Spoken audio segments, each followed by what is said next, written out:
everybody. And then the erection wouldn't go away. Yes. Hello, guys. How's it going? Welcome back to the finale of Dark Heresy Pyrebrand. Hope you guys have had a fantastic week. We have been looking forward to this episode and conclusion to the story for quite some time now. Either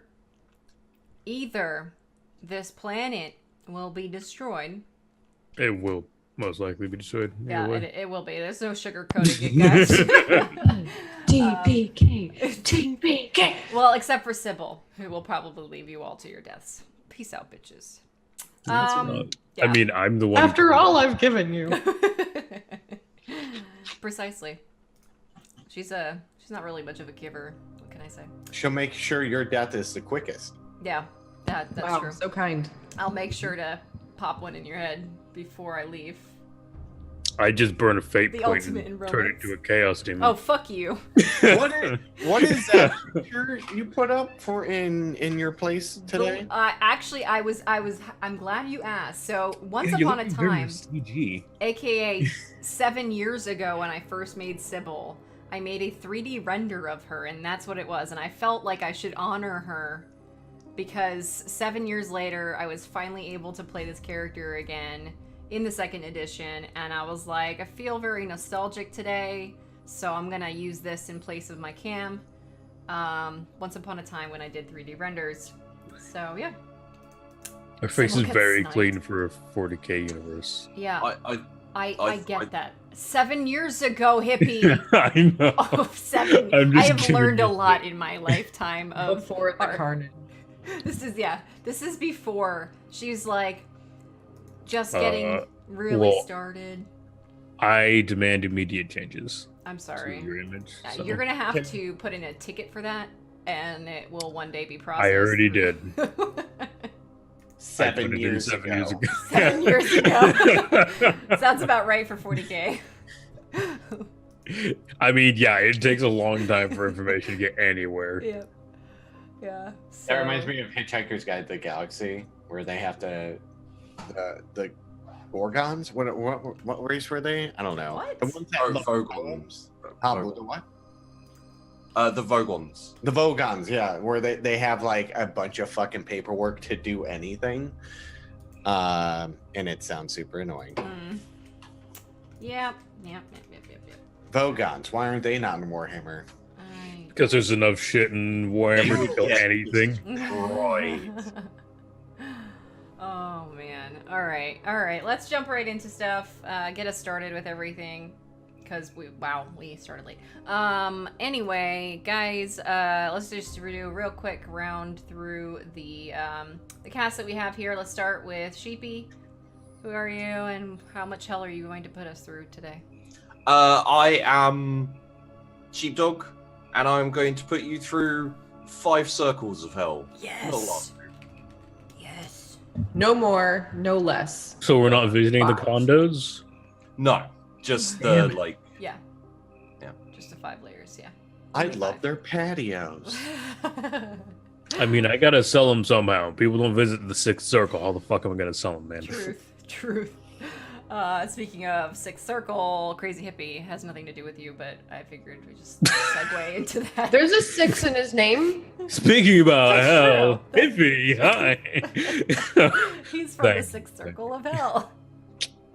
I mean, if you ever need a condo. Anyways, my name is Crazy69. I am Friday Caster on Twitch. I am playing the wonderful mutant warrior Lazarus. I shall guide us down a righteous path in the name of the Emperor, and hopefully not die in the process. Or do. I mean, I'm fine with it, but Yep. Fine with dying for the Emperor, as we all should be. All right, Vandy. Hi guys, I'm Vandy. I'll be playing Miria, the Adeptus Mechanicus and Terrible Doctor, for this episode. And only this episode. She might die today, you guys. What will we do without our Russian medic? Probably a lot get a new better. one. Just saying. You'll probably be a lot healthier. Yeah, But we'll we'll get see a what real happens. Medicaid. Oh my god. Poor Poor Miria. Alright, and McLoken. My name is McLoken. You can find me here on this channel, streaming currently, playing Dark Heresy. Wow, that was fantastic. Thank you. Thank you for that. You're welcome. You said make Are it you quick. a streamer? Are you? Oh my god! Oh how my many god! Are you a fucking followers you have? I will fucking blow you. Wow. I mean, And Is that how you all we guys got for people today, play? guys. Huh? Is that yeah? I've never been told that before. Yeah. You play fucking Dungeons and Dragons? I Oh my fucking God. love you. I mean, I also, have said that before, word for word. Okay, well, that was my Vandy impersonation. So What? It's true, honestly. If anything, that is a very good and Aw. accurate representation of who I am. Please. You God, critted a Emperor, terrorist give you? me strength. Anyway, the immovable face on your screen is me, Metamancer, the host of this show. Shit show, to be precise, but a show nonetheless. Anyway, this is my channel. You guys can find me doing tabletop RP pretty much all over the place, especially on Encounter Roleplay, where I MC on Thursday nights. We will be bringing more shows back to you guys, so Fridays are still a thing for us here for tabletop. Just stay tuned for next week when we do the beginning of our horror-focused heresy, not heresy, 40k stuff. Anyway, information coming soon. And I will be playing Sybil, the Mortat assassin of the group. She only does headshots, okay? So just want to get that out of the way again in case there was any mistake whatsoever or doubt at what she was going to do in a combat situation. It's always going for the headshot, no matter what. Regardless of what she promises or doesn't promise to the rest of the party, she will still go for it. So that's pretty much it. Let's have Sheepy give us a little recap and jump right back into everything. So, last session, our team located the super secret hidden lab, which is in plain sight on... I need to pull up the thing. There we go, on Triskelion, which was formerly a Dark Angel recruitment world. Now it's kind of in a grey area, I think. I believe the Inquisitor... Arcanis is getting in contact with the Dark Angels, and there's a whole conversation that needs to be had about that. While searching, not much was found in the armory or in the repository, but in the kind of data banks of the computers and this kind of thing, Miria did finally locate information about the Pyre virus, which indicates that this lab and other labs dotted around worlds of the Pyre sector have the ability to disseminate the virus amongst the populace of the worlds. Added on to that, talking to Arcanis, it is implied that the Telenar craft world is headed towards Triskelion. And I believe the team was discussing exactly what they wanted to do with that. Yeah, I don't think we discovered that there was a planetary dispersal of the virus that we could launch, I guess, remotely. Yes. So... There was also a central kind of lab that could release all Right. could release the virus on all the labs. Right. But Miria needed more time to figure out where it was. Right. Oh god. The cat. I locked him out of the Rocket. room. Yep. You hear him? Yeah. It's like he's dying. He's like, Hold let on. me in. Mom! Mom, open the door, Mom. Oh, this cat. Oh. Anyway. Meow. Sorry, Sheepy. Please continue. No, it's fine. There have been rumors of strange cat people scratching at the door to be let in. And they died. Oh. But no. So yeah, I think that's where we left off. Was you guys were discussing what to do. After... Oh, we were arguing, and then that information came to light. So RKL was in a moment of going, basically saying, calling up to the ship, going, "Belay my last. Don't go anywhere." Is that to your? Yeah, I have to go up there and call Arcanus on the astral path. Yeah, or just have one of them do it while we're getting up there. You can relay. It's a little cruder, but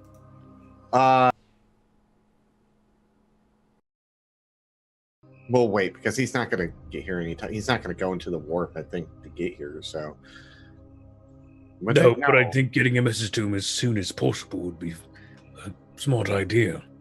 So I would relay to someone up there and be like, send a message to Alcanis to hold fast. Things have changed. Information came to light recently since the last time I talked to him. I'll inform him when I can.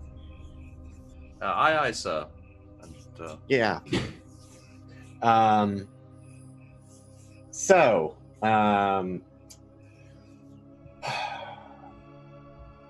Miria said something about that information, but then I would start getting everyone transported to the ship, even the locals of the planet, on the ship.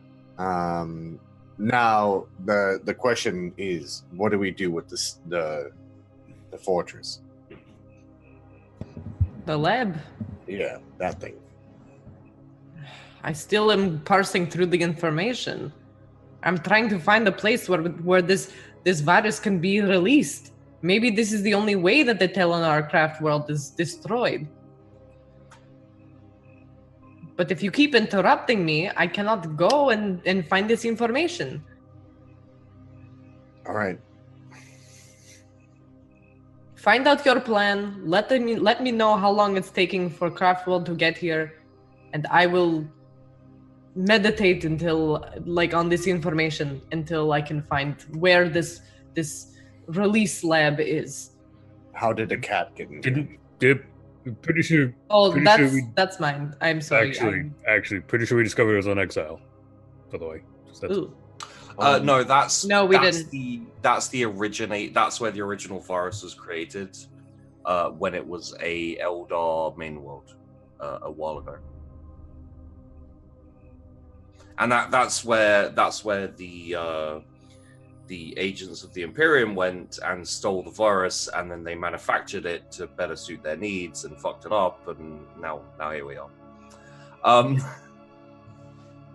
So yeah, you don't know where the main lab is to release the virus on all science labs.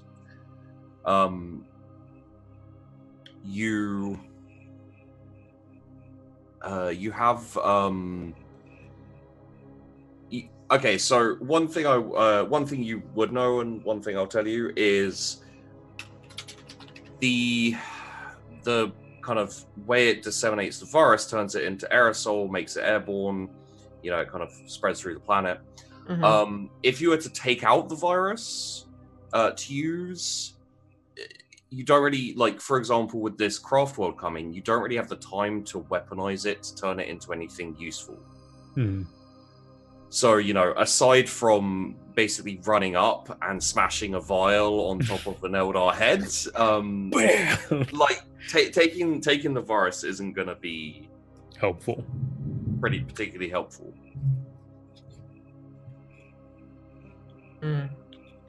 Well, I'm currently meditating on, did we find out how to open? We didn't find out how to open the door yet, right? I mean, I could blow it up, but I'm not going to. No. So Arkiel is by the emergency rinse down station, and is currently has taken off his power armor and he's demonstrating to everyone his that he's waterproof. Arkil, there is no time for But a he water. obviously isn't. I mean, are you all impressed? I am made of metal. In what a metal? What? Huh? Never mind. Okay, listen. Here's plan that I can think of. I don't know how much time it's going to take me to open the door to get to the. Forget it. Whatever's on the other side of that door is not worth your life, Muriel. Let me finish. I know something about the art of war. So we open door, we get the virus. We can smash vials, let it be airborne. We run away and keep the doors closed. If the Eldar go into the room, they get infected. They get infected in this lab. If they don't, Then we continue towards the place that we hope the other thing is. The other lab. so that's turning one risk into two. I think it would be a better option to leave the virus as it is. First of all, smashing it with us in here is a bad idea. It Second, does not affect us when we are inhale, only if we eat or inject. I would we are rather not immune. risk it. Whether the I am virus says doctor. that- I have learned this. And I have personal experiences with such things. As an aerosol, it does not injure us. Only Eldar. And as an agent of the Imperium, it is our duty to not take such a risk. It is There's no better risk. to leave it here for when we do find whatever lab we need to disperse it and disperse it across the planet. Fine. I will only keep looking for where this possible other lab is. And That is priority number one. fine. I will sit and do this then. So, just again, so that you know, the aerosol kind of, dispersion thing, it does immediately infect the Eldar and Dark Eldar and possibly other Xenos as well. You don't know. It's a little bit like radiation for humans. Takes time. It takes time and it does build up, because what it does is it disperses around the world, and it just stays there. So they're always breathing it in and that kind of thing. So a few months, half a year, they'll probably have a full brand and they'll be insane. And it would be difficult to get rid of it once it's out. So, but as you said, just smashing it, and then being in a room with it, smashing it, from what you've read in the research notes, that's fine. Yeah. It won't take hold. Do I know how long it will take for me to find this other planet? Couple lab? of days. Couple days? Dependent, a couple of days. The Telenar Craft World, from what you have been told, will take 3 to 4 days to get to you in its full force, but you can probably anyone who has Eldar, acceptable Dark Eldar with a -10, feel free to roll law on that. Okay. No. 1 degree of failure. Okay. I rolled a 43 out of 40. Meta, do you want to roll your... Okay. Yeah, I'm gonna do it. Someday there'll be demons. Please do it. Haha. Yeah. Nice. The likelihood is that they will send out kind of, not scouted, like a vanguard almost. Yeah. Who will probably get here sooner and begin skirmishing, like what happened on the Abbey. Right. So, obviously, Yeah, so Sybil would be like, well, they're probably gonna send a forward unit, like a vanguard, get us locked into combat with them while the rest get here. That'll be fun. Well, It'll be like the Abbey, but probably way worse. Yes. We do not have a fighting force to stop them either. Nope, we don't. no, we would need a force like Unholy Terror, but that's not at our disposal. Sorry. One thing I forgot, which I just remembered on my roundup of last episode, we found out where the warlock Ysedra is. She's on Parapet. Yeah. So Yeah. just letting you know that. I haven't relayed that information yet, have I? Nope. You didn't tell Sybil that, no. No, you're the only one who knows that information. Oh yeah, okay. And that's the warlock. So I'd be like, well, here's the thing. And he's like still drenching water on it, and then I'm gonna just break the pipe off. and then water starts spraying everywhere, and he's spinning in the circle, and he's like, let me tell you. It's raining, men. It's raining Archeo. Whoa. Praise the Emperor, it's raining Archeo. Oh no. He's doing a little kick dance. So this is what we can do. We still need to find out where the main lab is to disperse all this. Yes. I'm sitting and meditating and trying to gain the information while they're discussing still. And we don't know how long that's going to take. A few days, 2-3 days. Longer if you keep interrupting. I think she said that before. I feel like this is deja vu. No, so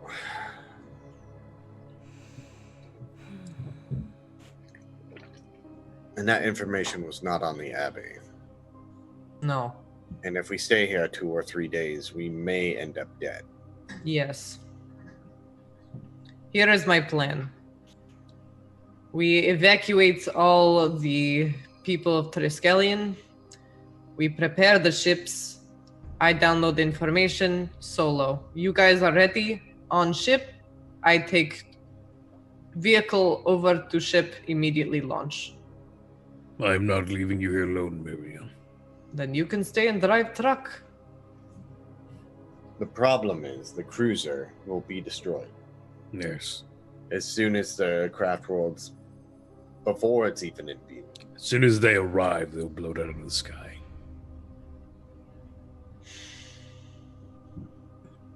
Is there a way to expedite it? Is there a way to expedite it?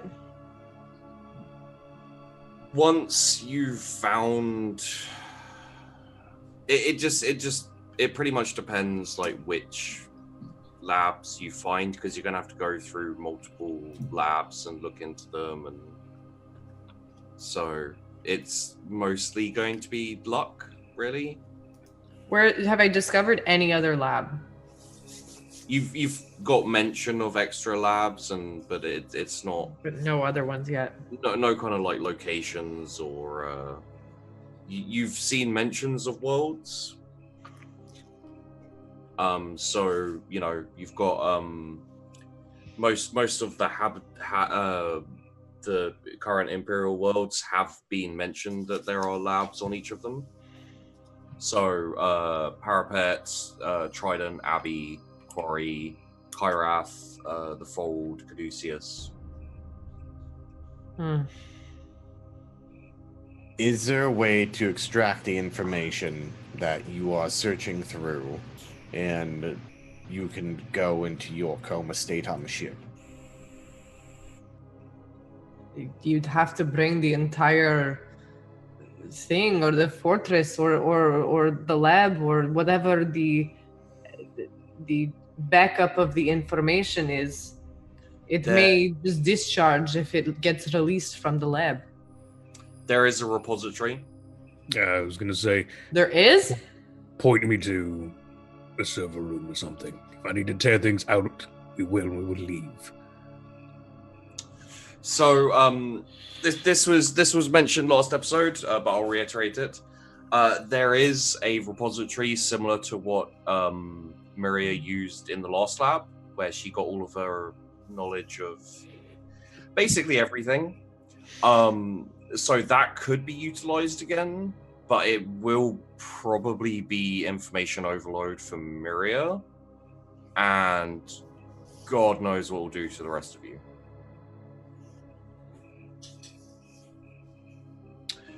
I can try server room, but you should not go in. Okay. But I don't want anything to happen to you. Happen to me. Arkiel, if something doesn't happen to me, we won't find out where this place is. Arkiel walks up and grabs her shoulders, and he's like, but your beautiful metal body, I don't want anything to happen to you. Arkiel, if I didn't know better, I would have thought you were Mechanicus. Except for the fleshy bits. But please stop touching me. It is very uncomfortable. Very well. Ugh. And I just want to wipe off where the fleshy hands have been. Just polish them. You realize he is naked, wet, and I know, and I'm very just. You're naked? You should have a bodysuit on. No, I took off everything to dance in the water to show you that I'm waterproof right now. Oh. Well, good luck getting the power armor back on. And that's what he's going to go do as Miria enters the... Was that your attempt at seduction? Arkiel's attempt at seduction. Wrong person to use it on. Miria's like... You know what? I went for more comedy than actual trying to seduce someone, and I thought, you know what? No, actually, Miria was the best choice. Yeah. Sybil probably would have shot him, and Lazarus would have broken his spine. Miria just doesn't know how to deal with physical contact at all. Anyways, okay, so after wiping off the metal, I'll just I'll look at everyone and be like, okay, so I don't know what's going to happen in server room, but what you should do is get ready to run. And if I fall unconscious, then I hope that one of you will carry me out to ship or die or whatever. But just when we get back to lab, I may be kind of woozy. Just understood. Get started, Miria. It's okay. Server room, and I'll punch in where, try to find where the server room is and unlock the door, or attempt to unlock the door. Inside the server room, you find a device extremely similar to the one you used on the Abbey. And with the door still open, I'll be like, okay, are you guys ready? Yes. Okay.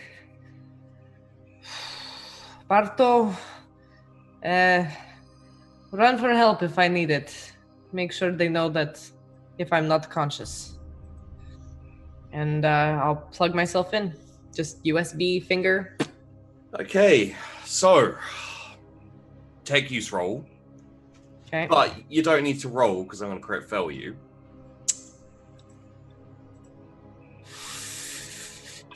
You son of a bitch! You son of a bitch. Okay. Hold on. Can I counter this crit fail? No. No? What do you mean? I have a crit success. he has another one. Okay, well, that's me. To fail. Awful. Okay. He wants us to die. Okay, so I crit fail then. Go ahead. Tell me my fate. You gain all the knowledge you need. You now know where the central lab is. You know its purpose. You know where all the other labs are. You've got some more information about the sector. You have lost all capacity to use language.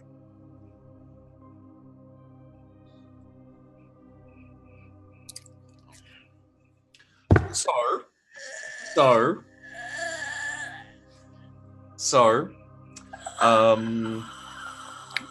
Is that written and spoken? Is the question. Okay. you can still kind of emote and you know. Is this last episode's charades? We have to play charades with Miria, and then it's gonna take the whole time. And This is some shit. Okay, I'm saying this as a player, not as Miria. Mm-hmm. This is some shit. I mean, she shut up. It's actually unfortunate. Is she still standing? Yeah, she's totally. Sorry, the information is being downloaded as we speak. Okay. Thank you. Oh my god. Okay. Right. So once that's done, I will turn around and try to speak.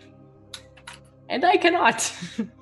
It comes out as kind of like garbled, mechanic. Almost sounds like binary, but if anyone speaks binary, it doesn't make any sense. Yeah. I will glance at Archael and I have that effect on women. I don't think that was you, Archael. As I'm putting on my power armor, like.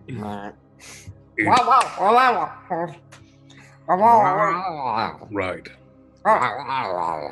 So I don't think like they don't understand me, by the way. Like I fully think that I'm communicating properly. I just like, at least in my brain, I'm just like, they should definitely know what I'm talking about. Did you can download understand a them. virus? I can understand them. You can understand them, yes. Okay. So you're not like completely cut out. It's just your ability to communicate is being. right. I can download, not upload. Okay, gotcha. Miriam, you are not making words. I assume something is wrong, and we'll do our best to fix it. First of all, This is what you sound like. Miriam, did you get information? Nod yes or no. Okay. Can I do that? Can I communicate yeses and nos? Yeah, you can. I mean, if you could understand it, then I would hope so. I mean, like, okay. She never used yes or no. She doesn't know the meaning. Wow. The rules are so complicated. Right. But yeah, if you want to sign, obviously you can't like write letters or anything like that. Obviously, no bones either. Can I type like language, like if I'm trying to access a pen? No? Can she read? No. Okay. Yeah. I can't read? Oh no, I'm basically Archael now. Oh shit. I have that effect on women. But I can still understand like a solar system positioning thing, yes. right? You can sign and you can draw, so. All right. Do you know where we need to go? Point on the star map where we need to go.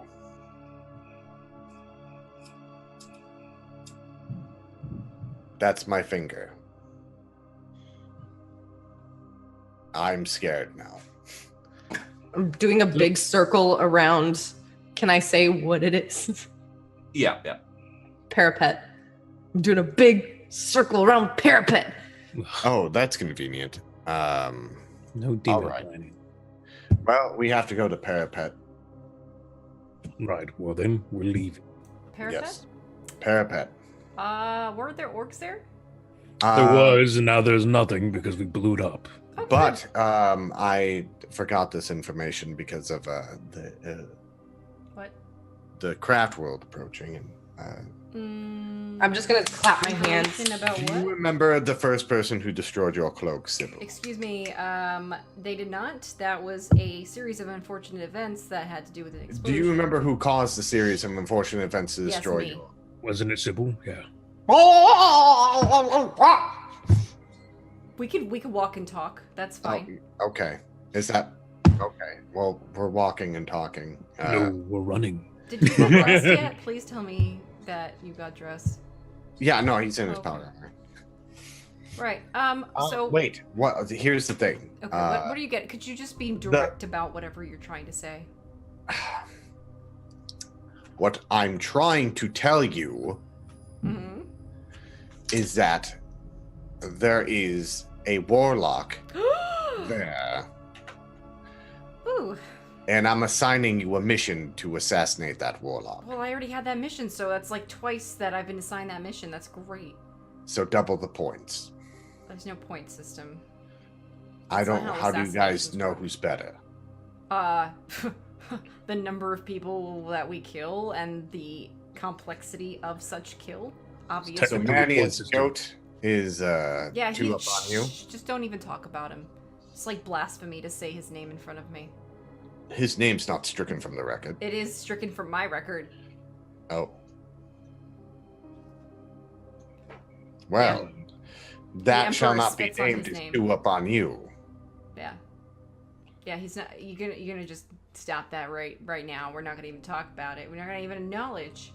We're not even gonna acknowledge it. So okay, onward to Parapet, where I get to kill a warlock. This is gonna be so fun. There might be someone else that we not named that might be after that warlock as well. No. I don't think so. Was that a thing, Sheepy? Sybil looked into him. Apparently, currently, he's been tasked with hunting down traitor marines in the sector.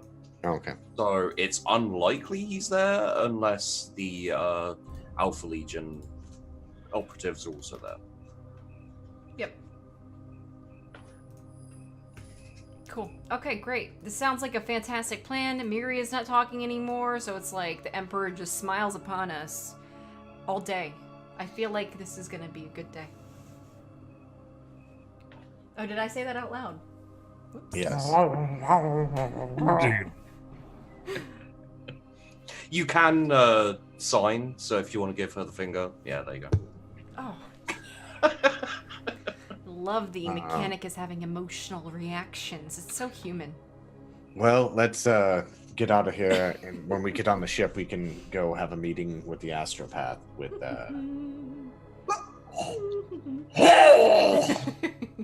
I'm sorry you don't like the astropath. Right. All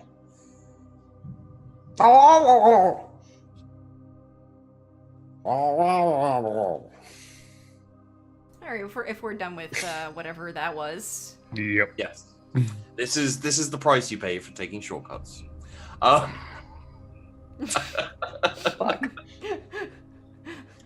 Incidentally, and I should remind you guys this, and Vandy has a little more information about this. The Eldar were the ones who orchestrated the Orc Rock. Correct. Yeah, we know. Yeah. Okay. Oh, I was yeah, just we know. It's reminding you. reminding us. It was a while ago. Yeah, it was actually a really long time ago. Not really. It's only been like maybe a month in game, actually. Yeah. Well, no, I meant for us, like the number of Oh. episodes it's been like, I think it's been like 10, at least 10 episodes since that happened. I never forget who brings orcs where. Especially when they're space yeah, elves. but you specifically really hate the Eldar personally, so you Yeah, I just do hate remember the Eldar. everything that comes along with that. He's got a book of grudges, you Yeah. could say. Fantastic. So you guys head to up to the cruiser. Now, if you want to evacuate the planet, that's going to take a couple of days. No, I would evacuate the people who were with us in the general area. Okay, yeah, that like half a day. Yeah. Those Um, people we can evacuate. The Yeah. rest are unfortunately on the road. But plus, we- I don't think we can handle a whole planet on one cruiser. They're fairly nomadic. They're quite spaced out. Yeah. So you're not leaving like a mass of population behind, Yeah. but Yeah. it's just Yeah. it's gonna take time to find. If we could save just part of the populace, that's totally fine. Hi. I think like whoever was already on site, we would probably grab for extra resources. But as far as trying to round up people around the planet, it's not Yeah, really- I would grab the people who are the most useful and then work my way down. And as soon as they were less and less useful. Well, I mean, less and less useful is going to be old people and kids. No, Yeah. we'll bring the kids because it's possible that they, Will become useful. yeah, or they'd be taken into Adeptus Astaris if, but I would, old people they're dead to me. Gross. Yeah. I will take them. You take the old people? Yes, because. Well, no, it's more of these. Again, we have a kind of a dedication to at least save these people. These people, the ones who we also order to execute 1/10 of their fucking men. I mean, sure. You can look at it that way, I guess. How We're many going to people are in this Parapet city? with a bunch of people that are old who are going to now be in the cult of Lazarus. How soon are we leaving this planet? Like 12 hours? As soon as everyone's on board. Yeah. Okay, Maybe 12 half hours. a day, so yeah, 12 hours. So, if whoever can make it there in 12 hours and we can get up to the ship, after that 12-hour cutoff point, we're leaving. So, however many people we can get on the ship in 12 hours. You can get the kind of populace who are here, which How is many about, people are that? it's about 5,000. Yeah. Okay. yeah. All right. Cool. And then we leave. That'd be so fucking. That is a great movie. Is that fucking like you imagine you're one of like nomadic tribes that are out there and you go travel into the city to fucking like go like do trading or whatever, and the town is fucking abandoned and you don't know what happened, and then fucking aliens start attacking your planet and murdering everyone. It's fantastic. I was half expecting you guys to Stargate the movie it, and like have like the native populace of the planet fighting the aliens. Well, I don't watch They wouldn't Stargate. see Lazarus the wouldn't let us do campo. that because he's lame. It's a Stargate movie. I don't watch Stargate. No, Well, it's- we're the German knockoff Fargate. We're the Fargate. We're not Stargate. Fartgate? What? Fargate. Fartgate. Fargate. Fartgate. Not Fuck Fargate. Fargate. Fartgate. Fuck it. All right. So, yeah. So you guys effectively are well, you're faster than the craft world and kind of the Eldar forces in general. Yep. But you I think probably at least a few hours into your trip to. Are you going straight to Parapet? I would assume so. Lost. I'm circling it, so yeah, trying to get people to go there. We're going to Parapet. Yes. Don't you need to communicate to the Inquisitor? No, yeah, I gotta call Arcanus. So, I would get on the astropath, be a bloop. You got. Oh, hit his nose. I thought you were gonna do the wave Ooh. wave hands in front of the camera. There's just like waterfall. No, I'll do that when I hang up. Oh, sorry. God, don't you know our process? No, I don't really pay attention. I'm just kidding. I don't remember if it's waterfall starting or ending. I don't know how it goes. I just know you don't go chasing waterfalls, okay? That's all I know. Stick to the rivers and the lakes that you used to. Yeah, exactly. Okay. Okay. Yeah, we're gonna just mute that. What? That's gonna be great. So Not like my singing voice. This is bullshit. Vandy So, can yes. sing, but McLoken can't sing. you have an open line to Inquisitor Arcanus.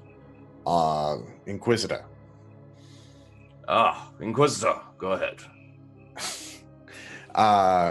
Some news came to light, as you probably already heard, but we are making our way to Parapet with 5,000 of the populace from Triskelion. The rest are probably going to die due to the craft world making its way to that location. Parapet is the central location for releasing the virus in the labs to help us aid against the fight against the Eldar, since the Eldar are affected by it being airborne and not like us where it needs to be ingested or injected to have the virus start. Interesting. Are there any negative side effects to the virus being airborne for humans? As far as I understand, what did Miria say? No? Yes. Yes. Long-term effects. Yes, the planet would be easily. It would take long-term effects. The planet should be marked as a dead world. So we would be effectively poisoning these worlds. Yes. Well, there's, of course, downsides to losing worlds in the sector. Do you have any idea which worlds will be affected? Oh, Miria didn't tell us yet. No. I'll probably I didn't. Did I get that information? Yeah. So it's going to be all of the currently occupied Imperial worlds, and a few of the non-marked worlds, and Hades, which no one is really going to care about, and obviously Triskelion. So literally all of them, Oh, except for the Abbey. except for the Abbey. Or Canyon's End included in that? No, Canyon's End is a station. Oh, it's a not station. one. Okay. So pretty much all of the known planets that we have, plus some of the unknown ones, except for the Abbey. Oh, and also obviously not the Exile, but that's not an Imperial world. So, Miriam, does the release activate all of them at once, or could you just launch the one on Triskelion? Wait, does that include Caduceus? Yeah. Aw, damn it. That's why I'm asking. Oh, Like, dude. is it just an auto-release everything, or can I'm you just gonna point to like all of the planets that are relevant, and like I'll cross out the Abbey. Yes, I'm asking if you could launch it on just one planet instead of hitting the blow up everything button. Can I? Yeah. Okay, well then, it only matters on Triskelion. We're going to try to take out just Triskelion. The other planets that would be affected are a few of the unmarked ones. Hades, which is the dead world to begin with, and all of the Imperial-owned worlds except the Abbey. But we can select which ones activate. Very well, but you should know that the craft world has since adjusted course with its fleet and is headed towards, well, you and Parapet. Son of a bitch! She says to herself in her mind. I'm just kidding. She didn't hear any of that. I think they're keeping tabs on us, and I don't know how. Yes, Miria. No idea what I was trying to say. We're gonna go to war. Communicate with text. One word. No, just Two write it. times. No, just write it. Just She can't- Okay, I'm gonna try writing it, but it's gonna look like scribbles. No, Vandy, you type it to us so we can actually understand what you're saying. I'm not gonna meta like that. Okay, give me a sec.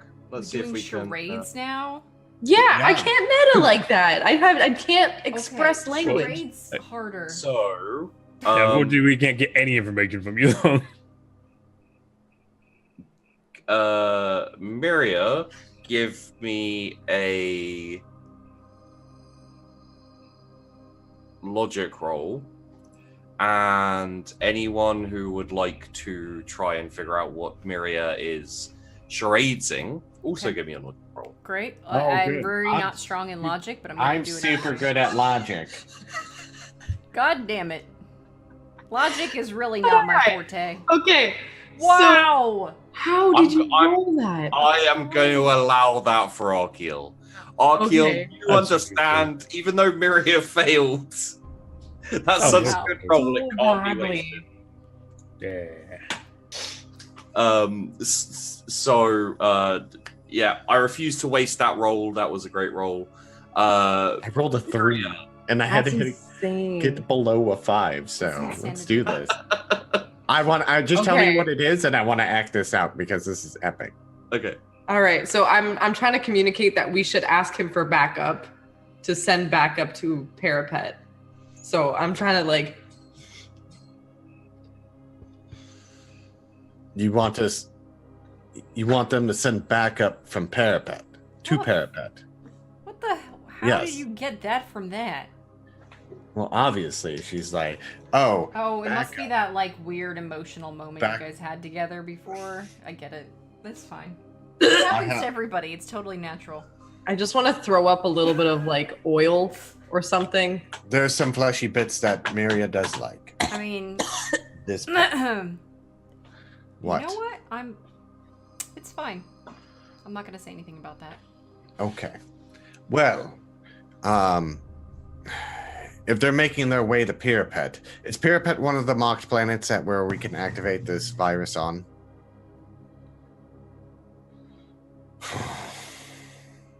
Then we'll have to activate Parapet. It's already a dead world, anyways. No. She's. Hmm? But the idea before that was that we can activate remotely other planets from the Parapet, which is the main station. Yes, the problem is now we have the Telenar craft world that apparently is keeping tabs on us. How, I don't know. So we send the rest of the fleet towards the other place that we want to launch this attack on, and we go in a small contingent away from everybody to go to Parapet and then launch it remotely. Seems like an easy plan to me. Wait. Explain that? No, I didn't We understand. sacrifice everybody else for the greater good. That is what I said. And we go to Parapet to launch the thingy, and I go kill the warlock, and we're all happy-go-lucky, praise the Emperor Day. Well, the problem with that is that if they all die, then there's no more defenses here. True. Well, do we have, maybe a few ships we could take with us? I don't know if they'll be able to make it through the atmosphere or whatever. I really don't know anything about ships. Here are the options that are laid out before us right now. A, we lure them here, activate Parapet, and then hopefully they get contaminated where they go back up. And then we get off the planet as well so we're not exposed for a long period of time. Or we activate everything and make this sector not inhabitable for any Xenos. Or anything. Anything, really. Yes. Yeah, that would be kind of crappy. We will lose the sector. Because if we go sacrifice people, Yeah. we won't have any defenses left because all cruiser won't be able to fight anything. Right. All cruiser will probably be lost in the process. So okay, so let's what's a better risk? Risking not having backup, or just bringing them all at Parapet and hope that we all don't, suffer under the release of this virus on Parapet? I say they're going to. Can I roll a war real quick? And I'll tell you what I'm trying to figure out. Okay. War, bam, 2 degrees. And I'll tell you my question, and you give me the answer based on whatever. So they're going to send out rangers at us, right?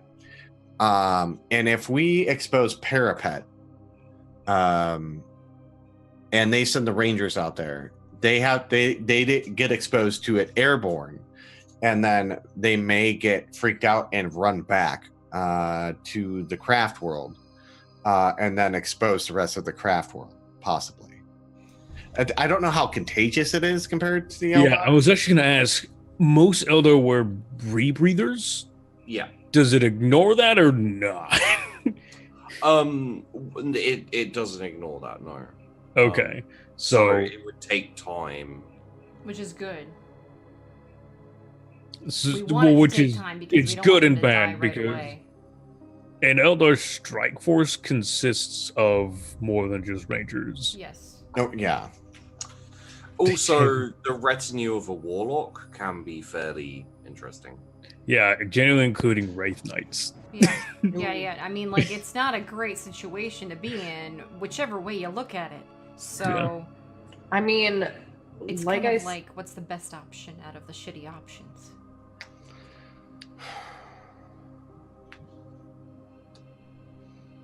Okay, I'm gonna go over to the star map. I'm going to and point at Triskelion and then Parapet. Both of them. But why Triskelion? If they're not a Triskelion, it wouldn't matter. Yeah. They're making their way here. They're following us somehow, so that means there's probably some bullshit traitor on our ship. Or don't try to kill me for this possible blasphemy, or it's the Inquisitor somehow. But that's just assassin thoughts. Sorry. Can I scan myself For to see, like, if there's some kind of tracking shit in my brain that I might have picked up? you can have a once over, but roll me a lore Eldar. Dark Eldar in this case won't work. So if anyone has lore for Eldar, Okay. Yeah, bitches. yeah, you do. It's fairly common for Eldar to have human spies. Yeah. I mean, there's probably some spies, like you do with the Eldar. So there's that. I mean, honestly, the thing is it's not going to be easy to tell. We're already on our way to Parapet. I mean, I think we're going to have to make her stand there. That's what's going to happen. So ideally, if I kill the warlock and then, sever the head and just bring it in front of their forces, they can all go fuck off. But if they don't, the warlock isn't the head. No. I'm saying I would take the head and show it to them. Of the warlock. Yeah. Is there a way, if we can get the Parapet soon enough, is there a way we can weaponize the virus to shoot at the craft world and even possibly creating a epidemic up there? I think they'd shoot anything down before it got to them. Yes. First of all, yes, they would probably shoot anything else down. Secondly, they have void shields. Thirdly, we have nothing to shoot it out of. That planet's been bombed. Hmm. It actually got fair rocked. points. Oh no, it did get bombed. No, yeah, it got bombed afterwards. It also got bombed. Yeah. Mhm. Yeah, it got exterminatus. So Yeah, I mean, Parapet is completely. Well, completely actually, did it get exterminatus or did it just get bombed? It got bombed. It didn't get. Okay, so there's actually probably a really good chunk of that planet still one piece. Yeah. Because those things are, Oh, that's good. they're fortress world for a fucking reason. Oh, that also means the possibility of orcs still existing on there. Yeah. Well, Um, orcs still exist whether or Wow, not sheepy the bubble eyebrow or raise not. on that one. Oh, it was a shrug. It was a. It was maybe. No, they're orcs. Yes, they are still on that planet. Right. Okay. Okay. So, okay. Basically, this is a one-way mission. Okay. So whatever's on this planet, very unlikely we're going to get off planet. So we got to do as much damage as possible, which means, utilize it. Well, first of all, why do you think that the warlock is on this particular planet? Like, why are they here? That's another. Where did you get this information, Archeal? Arcanus. What did he say about her being there? She was there. Inform you. Suspicious. I think Lassie has something to say. Thank you. Yes. Gene stealers? Is that what that is? Because last time you had the thumbs up, there was a gene stealer thing. That whole thing. I'm gonna attempt to draw the picture of the warlock. Okay. Okay. Yeah. Have you ever then? seen a warlock? No, instead of a warlock, it's a murloc, and she's like, blah, blah, blah, blah. Oh! Yeah, I don't know what you're trying to draw here, Miria. What are we doing here? What do we... Archeal, you can communicate with her. You got some kind of, like, connection. So there is that's obviously a warlock. Okay. Okay. And the next thing? She drew a warlock. I don't know what do you want? We're going after the warlock. Kill the warlock. Yeah, that's what we're doing. I'm gonna point to Parapet again. Yeah, I know she's on there. I'm gonna kill her and then slice her head off. I would not present it to an Eldar Craftworld, by the way. They'll shoot you inside. I'm not gonna go there. I'm just gonna show it to, whatever people I see that are Eldar. Not people, Xenos. Well, what if we activate it while the warlock's on there, and the warlock Mm. gets exposed? I Well, the can't. warlock's going to die, so it wouldn't matter. How fast does it kill them? Sybil kills it faster. Yeah. So from the exposure the Dark Eldar had, Mhm. anywhere from a day to 3 days. It seemed like. Yeah. So like we maybe might max be 3 on a days. suicide mission right now. I just said that. She did. It literally she just did. said that. But I'm thinking, is there? Listen, just because you didn't think about it doesn't mean that I was wrong. What I'm saying, I'm trying to come up with different suicide missions that we could do, and driving a shuttle all the way up there is probably out of the question. Not gonna happen. No. Our best bet is to hold out as long as possible on the planet, get as many of the Eldar troops down there, and then release the virus. Yep. Absolutely. Oh. All right. Well, Our mission is clear. Kill as many I think- Xenos as possible. I think what we should do. I think what we need to do then is get a good battalion that understands that we're going to be dying for the Emperor there. I mean, everybody should be ready to die for the Emperor at any given point in time. Yes, but people who are willing. Everybody should be willing. If not, then we should kill him. If not everyone was willing, we wouldn't have commissars. Listen, I feel like, you know what? You're right, Archeal. You're the Inquisitor. I have my mission. That's all I'm going to focus on. I'm not here to strategize. If you need to know about the Xenos Eldar, you just let me know. I'm just going to go and clean my gun now. Hey, Mary, you want to help me? So the Oh, 5,000 Never people mind. on board. When I talked to Arcanus, so I'm like, is there any troops that are willing? This may be a death mission that we're going to be on over on Parapet. We're going to get as many troops on that planet as possible, activate the virus, and try to expose them, to have them try to expose the craft world. In the meantime, depending on how fast it affects them. But any troops that can can get more troops on planet side with them that are willing to sacrifice their lives for the Emperor would very much be needed on Parapet. We have, yes, Miria. What? They're crying? And I'm going to point to Archeal and point to a book and point to me. Reading. He can't What? read. No, he can't read. She can't read. Oh, you can't read? Oh, Well, so, that's just terrible. I'm not a strong reader. so we're gonna need a Mechanicus with you. We'll need 2 Mechanicuses. 3 Three. to help Miria activate and get this information from her because she apparently scrambled.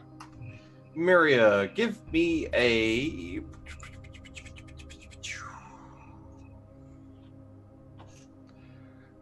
But now, I think it's probably going to be a logic roll again. Give me a tech use roll first. Sorry, a tech roll first. Okay. Oh, wow. Wow, I got a that 2. Okay. Give me a logic roll with plus 30 then. Okay. Do it. Nice. 6 degrees. Nice. Okay. You guys carry on. I'm just. Okay. Right. So, plan remains the same. I kill Warlock. We kill as many Xenos as possible. Lazarus unleashes the bullet storm that he always does. We cheer. Then he, has a big speech. Archeal continues to not interrogate people. And then, sorry. and do you keep missing? I haven't been missing, actually. I got my mojo back. If we talk to Manius Goat, we can ask him about the heads he's carrying. That'd be really difficult when his head is on a fucking platter, because I severed it from his body.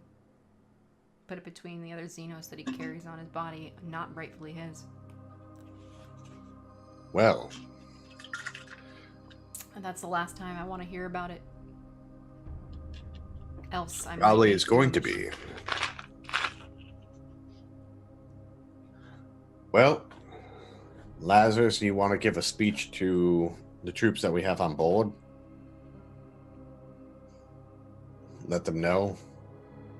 I mean, are these the only ones we're bringing with us? Because I figured a speech would be best used when everyone's together. Oh, yeah. So to Arcanus to be like, we need 3 Mechanicus at least, and any able bodies that you can spare to Parapet to 4 Mechanicus. Not 3 Mechanicus. From 2 to 3 to 4. 8. Just bring 30. Just bring 100. so- It's fine. We need You have Mechanicus on your ship. oh, do we? Oh, okay. I think they're technically under my commands. So let's not worry about the mechanics then. But any troops that you can spare off the Abbey that can go to Parapet to help hold a last stand. Well, we may be able to spare a few, but my plan right now is to do our best to slow down the craft world with skirmishing. I assume what you need most is time. If you want some of our troops, we can send them there, but I feel like they would be better served with us. Would they do you any good on a ship? Hidden runs. I mean your ground troops, sir. No. Well, yeah, hits and runs. On a ship, sir. So, one of the tactics of 40k space combat, is boarding torpedoes and They would never make it. No, not against the craft world. The craft world is coming, but it also has other ships. Yeah, I know. And, fortunately, I know it's generally in an Eldar fleet, but Yeah. Okay.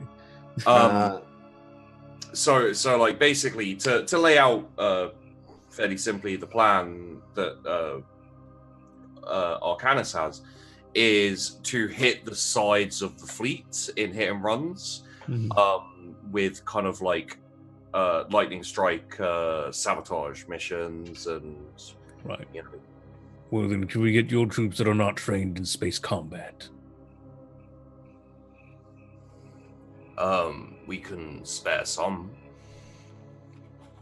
That's Although you're not there, I don't think. I thought we were all standing there. Yeah, I assume we all. You're standing there? Okay. Yeah. So yes, none is, or some is better than none. We have 5,000 from Triskelion, however many troops we had on board. Question out of character. What are we going to do with the cruiser? We could send it back to the Abbey, or we can have it here and get destroyed. I mean, in the long run, it'd be better used elsewhere. But also, we're not getting on this planet anyways, so. We're going to get to as many troops off with the Mechanicus, and then we're going to send the cruiser back to the Abbey. Cruiser is a decent weapon for us. If you are not going to require it above planet, we could use it in delaying the craft world and the Eldar fleet. Yes. Wonderful. I will do my best to see how many men we can spare, and we will send them in a smaller raider class fleet ship. Mm-hmm. If indeed you can get off planet, then We'll have an emergency shuttle or an escape route or something. you need a decent sized ship. But raider class ships are like probably the smallest kind of spacefaring.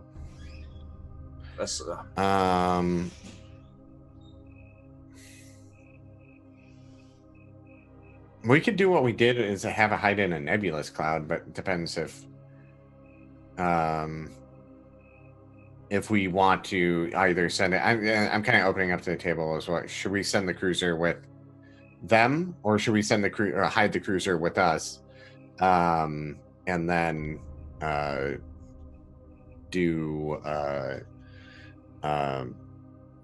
just for an escape route, if for the possibility we survive this? Actually, now that I think about it, cruisers are armed with planetary weapons. That was actually going to be my next question out of characters. We have, there are still weapons, usable weapons on the cruiser. It's just not very effective, not very strong. No. The cruiser is a combat vessel. Yeah. Oh, sorry. I'm thinking of the other one. The frigate is. The frigate, yeah.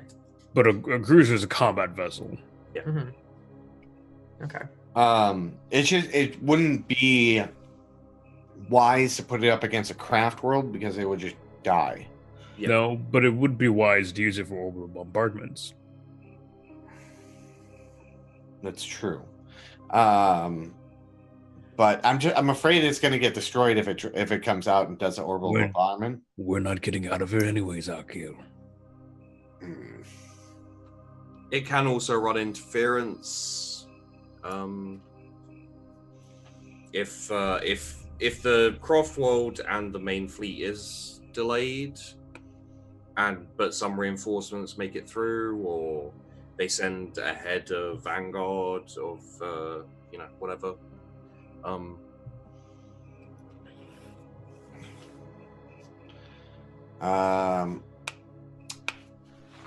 What we could do is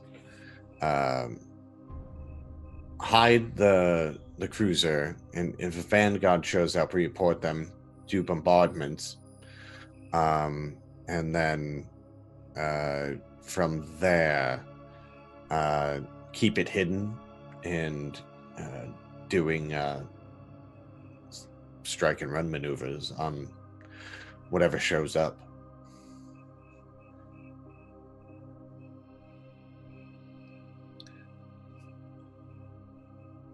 I almost want to say keep it out in the open as a threat. Cruiser's a formidable force. To a craft world? To an initial raiding party. True.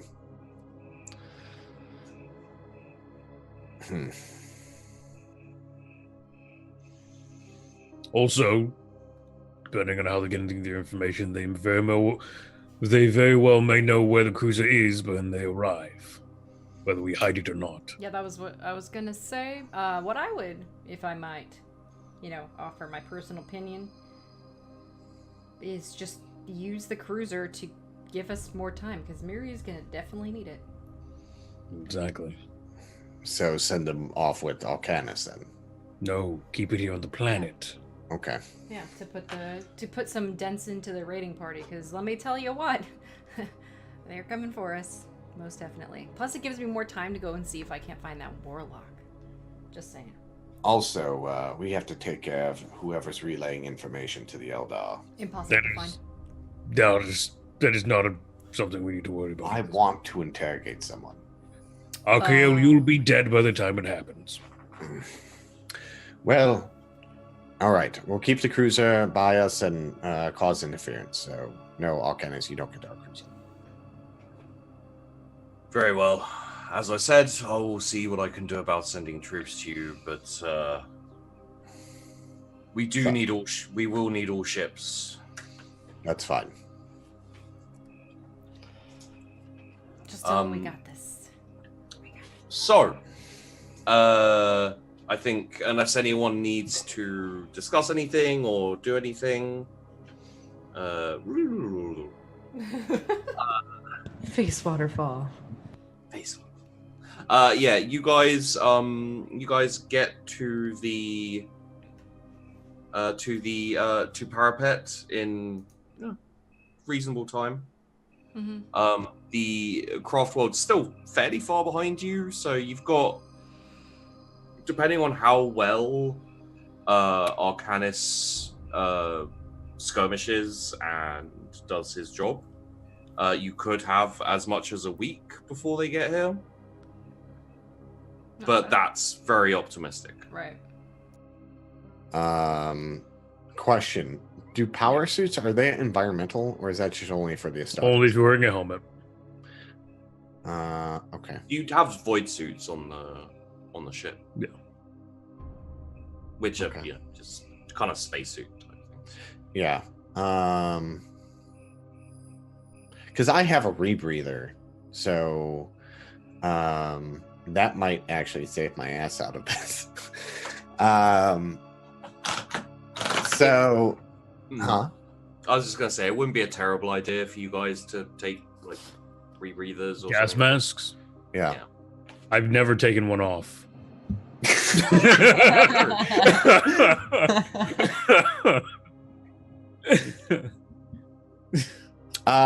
Okay, yeah, I think that's the plan. Can I just roll a scrutiny to see if I get lucky enough to find a Eldar spy on the ship?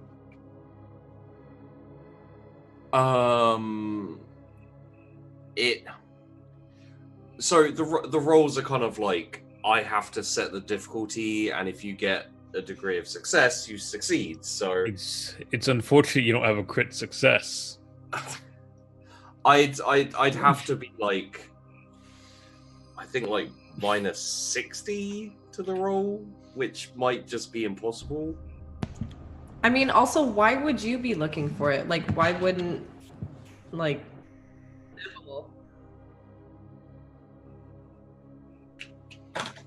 Because you have like a network set up on our environment anyways, so...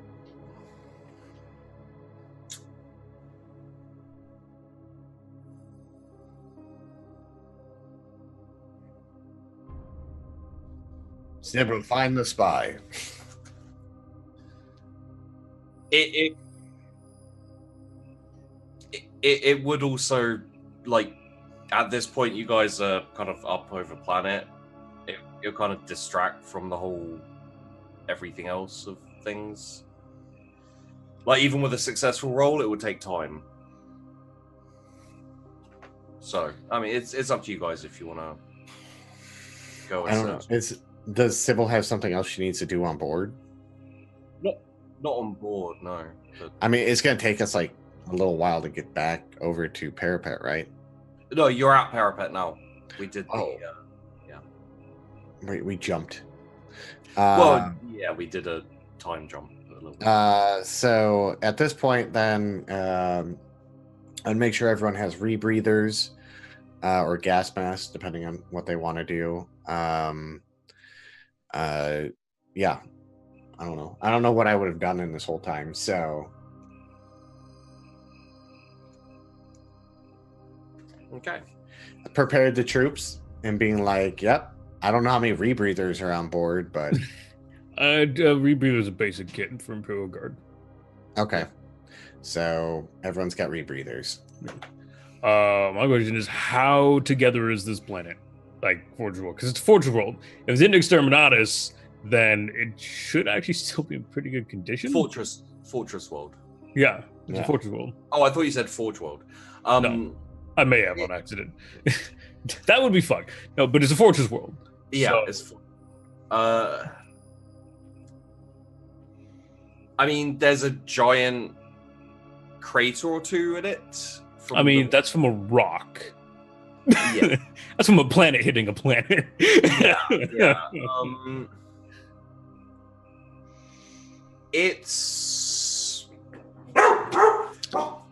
infested with dogs. Just dogs everywhere. Right. Dogs everywhere. No, it's Maria just starts barking. Is that Chaos Hounds? I'm hearing. Yeah. Definitely. Okay. So I'd say it's probably like there are like bombed out buildings, like remnants of bombed out buildings. A lot of the network of trenches and fortifications are at least partially intact. Mm-hmm. Depends where you're going, really. Well, we're going to the facility first because we got to figure out what the fuck that is. Where's the facility? Yeah, where is the? That's what I'm like. It's the next important question. Yeah. Because like that could be in a giant rock crater and gone. So yeah. Yeah. Where is that area?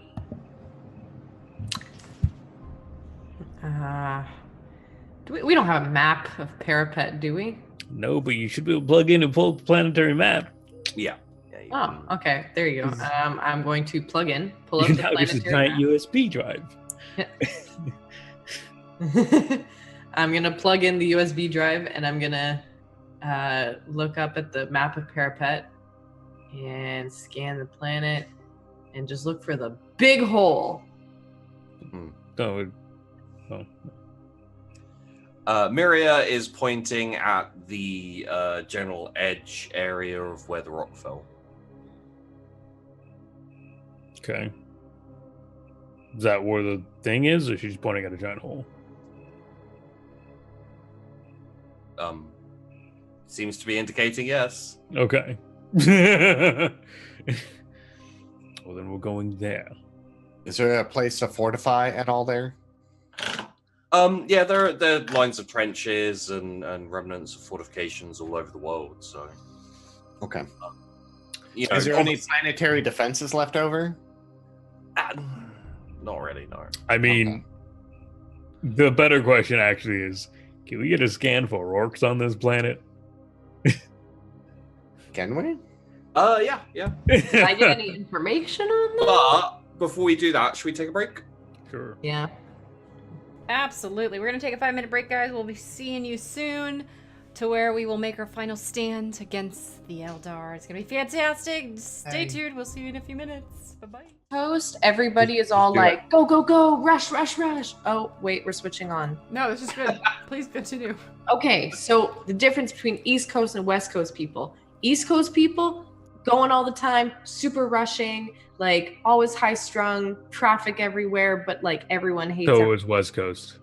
Okay, there's traffic on the West Coast too. But like on the West Coast, the mentality is supposed to be more like chill. No. It's supposed to listen. Have you lived on the East Coast? Because I've lived on the West. I've lived in the West Coast. I've lived on the West Coast. I've also lived on the East Coast. I can tell you for a fact, living on the West Coast, working in a startup that is like go, go, go all the time, it was still more chill than the East Coast. While And- I second that opinion, the West Coasters are all jackasses, more so compared to the East Coasters. I'd So also argue that. and everybody assume on the California. coastlines can just suck it. Yeah. Okay, Come to the you're center. technically on a coastline. Just Actually, I am not. I southern am inland. coastline. I am Okay. inland. I guys live in- came The from closest beach is over 4 hours away from me. I came from the cold north, and the Midwest sensibilities. Everyone's crazy. I don't know how someone spends more than $20 on a pair of jeans. $20 is even pushing it. Yeah. How do you find a pair of jeans that cost less than $50? Wrangler. Are you serious? Wranglers at Walmart. Yeah, I just buy shorts. I could buy a pack of like socks, except for jeans and trousers. Get like four pairs of trousers for 20 quid. Someone shop for me? I mean, yeah. Clearly, I've been wasting my money. No, Yeah. no. I mean, like I've got crappy clothes, so I mean, when someone spends $500 on a pair of jeans, I laugh that- at them. I don't get it. I've known people to do it when I was in the Navy, and I was like, why? And they're like, because it's just like a fashion thing. And I was like, fashion makes no sense. I want people to know how much disposable income I have by spending an exorbitant amount of money on pants that nobody actually pays attention to because they're just fucking pants. Also, when you're in the military, your ability to fashion is limited. When you hit that, when you What I go want to to port. say is that Oh, Sheepy boy. left. He didn't like our conversation, so he just buggered out. It's done. He's out of here. He's He's gonna show us all the jeans he has. He needs to get his Oh, bedazzled oh, jeans. wait a minute. He got some shoes. He's gonna throw it I at the have- monitor. I have one pair of shoes. I have one pair of shoes. Yeah, that's exactly like a lineup. Damn, Yep. son. That's what I have Like, for my this shoes. That This is a foot doctor's worst nightmare. This is I have 3 pairs of shoes that one are worn down like that. The other ones are my nice shoes that I wear with suits, and then my other ones I always wear, which are these guys right here. Also, I would like to second Vandy's post about not buying clothes anymore because they're so expensive. So I just So use expensive. blankets for clothing. Just- Honestly, mood though. Like, I mean, even I'm at not gonna home, complain. I'm wearing like Yeah. I'm wearing really comfy, just like pajama pants right now. Uh-huh. This is the life of the like whenever you're streaming, just a shirt. You can look good from pretty much like the stomach up, and then pants. I'm Or wearing no This is- pants. merchandise. this is the first time I've put on clothes for like 3 days. Yeah. Yeah. Oh God. I mean, for me, Um, it's like the same. I just put on like a shirt and then underwear, and that's pretty much my outfit at the house for like a week. You Like know- just underwear and shirts. That's it. You know what? Also, it's a lot of money and it's ridiculous because my haircut is not that bad. Is haircuts because like literally the place I go to, it's like $30 for them to cut my hair, and I'm like, I can get a haircut for like $10. where do you go? It's an I- Asian place down the street. I get this shaved for 10 quid, and if I want my beard trimmed, they do it for free. Okay, so the haircut that I'm going to get in a couple weeks is a full hair dye. Yeah, with we're color not going and to talk about your. It's like $300. Excuse me? Think more like 5. Like Say what? What the Canadian. fuck? Canadian, mind Yeah, you. that's still like $300 American. Yeah, but I haven't gotten a haircut in a full year. So what? I I haven't haven't had got a one in haircut in 3 4 years. years. Listen, Four my years. hair grows so fast, okay? You can see like in a year my hair's grown. Why does the price of your haircut go up with the amount of hair you're cutting? Because that's how shitty That's people how are. female hair works. Yeah. Like if you're a woman and you get your hair cut, you can expect to be paying like This is like since $300. the beginning of time. It's Wow, so true. get always been Like- like that. Yeah. My hair was actually as long as yours is now at one point in my life. I went into a hairdresser and had them shave it off. Cost me 10 quid. Yeah. Well, aren't you just so special? I fucking I hear you hate shave for $10. Yeah, the patriarchy. Yeah. Pretty much. Fuck the like man. I actually got a patriarchy discount. I got a free coffee. This is unbelievable. I give I'm up. actually a little mad. I'm so glad I haven't paid anybody to do anything to my hair in over 4 years because same. I'm 3 years I haven't done anything to my hair. no, I literally have not done a damn thing to my hair in over 4 years, and I'm okay with it. I brush The my only hair. way I can save myself from not being depressed about how much I spend on my hair I do the is the fact that it looks damn good. conditioner. Okay, it looks fucking hot. My hair looks good as shit when I come out of the salon. Yeah, your hair looks good. Okay, stop. Yeah. That's now it's Oh, weird. wow. Ugh, Wow. that's weird. Wow, he did that. Somebody gift that. Where are the please? trimmings Somebody at? just Can clip you that can so you gift make it for my me, please? sub alerts like? Yeah, and just clip that whole thing, just like Oh yeah. yeah, clip and gif, please. Anyway, let's just jump back into the things because we're already at 8:20 now. One day we'll kill all the Eldar or just die. It's fine. All right. we'll yeah. Play it aside. So, you guys, I think, unless there's anything you particularly want to do, we can probably get to the figuring out if there are orcs. figuring out. Extremely important. Yeah. Because Orcs. The last thing we need to do is land, prep for Eldar, and get shit on by orcs. So there are orcs on the planet, obviously, because orcs are fucking impossible. Orcs are they're resilient as shit. They're nowhere near the lab though. There's pockets of them around the planet, like kind of. The thing is, war starts, orcs go. Yeah.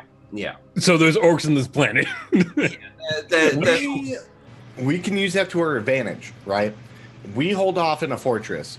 The Eldar land and start trying to, siege us out. The orcs are in war bands all around them. If we hold out long enough, orcs just keep coming because they're orcs. And we're not getting They out have, anyway. they have to go through the Eldar to get to you. So you And get the then- really strong orcs. You can then- get through the Eldar.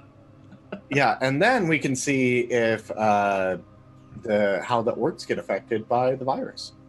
If they get empowered, we don't know. Well, so orcs are actually conveniently very, not necessarily resilient to warp effects, but they just tend not to care enough. Mm-mm. So, And if any orc gets affected by a gene stealer or gets affected by the chaos, the other orcs realize it and they kill him for being weird. yeah. Mm-hmm. Well, I mean, there's a lot of opportunities here to see what happens and then die with that knowledge. So, All right. great. I'm for it. So let's jump ahead a little bit here. You guys have shuttled down, transported your troops to the. There's kind of, again, it's like this one is an actual underground bunker. Okay. So it goes kind of deep into the planet. So it wasn't affected by the rock landing Right. close by it. There's a network of trenches. They're not perfect because obviously they weren't designed specifically to protect this place. But you can set up a decent kind of perimeter on this, enough with your 5,000 troops and yourselves. So yeah. Cool. Is there a way for me to track the warlock at all? That would very likely be, I would imagine, survival. Is there anything else that would help? Would it not be something like investigation or something? Because she's looking for someone. Well, there's no actual investigation skill. There's inquiry and interrogation. Oh yeah, would be sorry, like inquiry or something. Wouldn't that require me to talk to somebody though for an inquiry? Yeah. I mean, yeah, kind of yes and no, but you can also inquire on something without talking to anyone. True. You can inquiring generally just is gathering information. I think this would be more of a scrutiny because you're trying to hunt someone down, whether by tracks or looking for evidence of them being there at all. Scrutiny is a little bit more. It's more judging, isn't it? Well, it's more like it is like you're looking at a book, and then if you want to check the book for like a secret compartment or maybe like a slip of paper that's been slipped up inside the cover, something like, it's looking closer at things. Right. It's just, but I'll allow a bonus from awareness. So if you roll your awareness, then you can get a bonus to your survival to try and track this warlock. Okay. I'll roll it, see what happens. Whoa. Yes, I 6 your degrees. awareness was right. Of So let's get plus 30 to your survival roll. Okay. Let's see what happens. Come on. Don't be a bitch, roll 20. I need you right now. Need it. Fuck you. I'm re-rolling that. Okay. Come on. Did you add up your plus 30? Yeah. You still have a minus 20? Yeah, I don't have a train. I don't have survival trained. Not in open areas. I can do it in cities at a bonus. I can do it. It's at plus 20 on surface tests. I don't know if this is a surface test. What does it mean by surface? Like a desk? No, surface like places. Like if I were. Oh, are you talking about operators like aeronautics, surface, and void ship? Yeah, that's your operate. So that's surface vehicle operation, like tanks and cars and whatnot. So in this case, it's a navigate surface, not survival. So like to navigate through cities and like other things like above ground or like in a hive world, for example. Oh yeah, okay. That's not the same thing though. That's like yeah. That's getting through. Yeah. Right. It'd be like if you're just trying to climb through all the rubble and right. shit. Okay. Once upon a time in first edition, the build that I have used to have a bonus to survival, but it does not anymore. So, okay, come on, roll 20. It's only a 60. That's fine. It's easy. Come on, come on, come on, come on. Fuck! Are you kidding me? That's 66. I'm not re-rolling. I'm not wasting my fate. You get the general direction. Okay. Is it towards where the orcs are? No. It's away from. Obviously, you kind of search the area. There's a few signs of Eldar. You don't know if it's warlock or not. Okay. But they're heading away from this place and off out. Into the bombed wasteland that is this planet. Interesting. Okay. Oh man, I don't know if I want to go out there by myself or not. I kind of want to. then I kind of don't. Then I kind of do. Shit. Archeo. Yes. So I kind of have a general direction of where the warlock is. Yeah, I'm gonna need your call on this one. I could go out there and try to track her down completely, but that means I won't be on site. Don't know how much time it's gonna take, or how many other forces there are.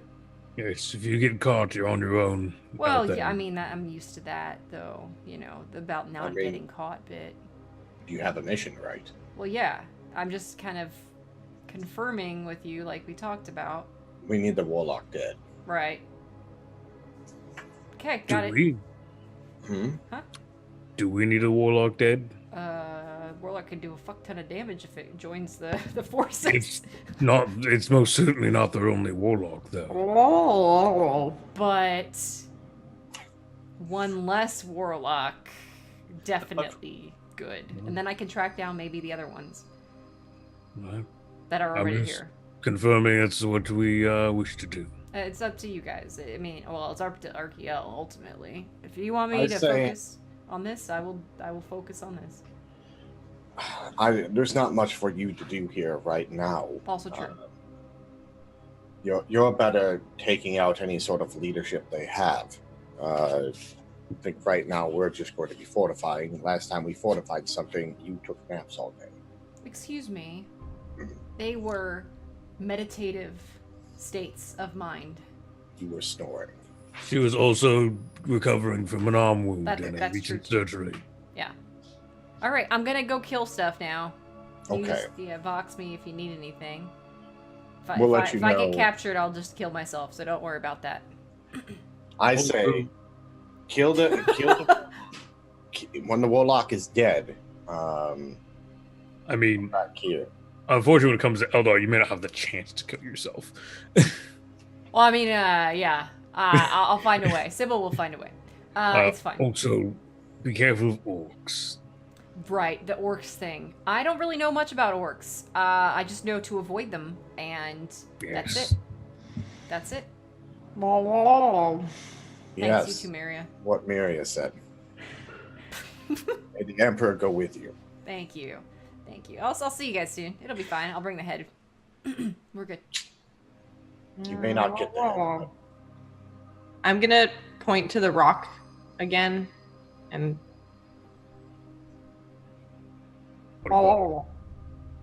Yes. What about it? So your team has excavated the passageway down into the lab. No one's been down there yet. Okay. We'll leave. Also, the rock that this is near, is it an intact rock? No, Okay. it has been heavily bombed because it was originally kind of like a hive of scum and villainy, I guess. It's a hive, orcs were there. So, Yeah. yeah. But, like, it's still there.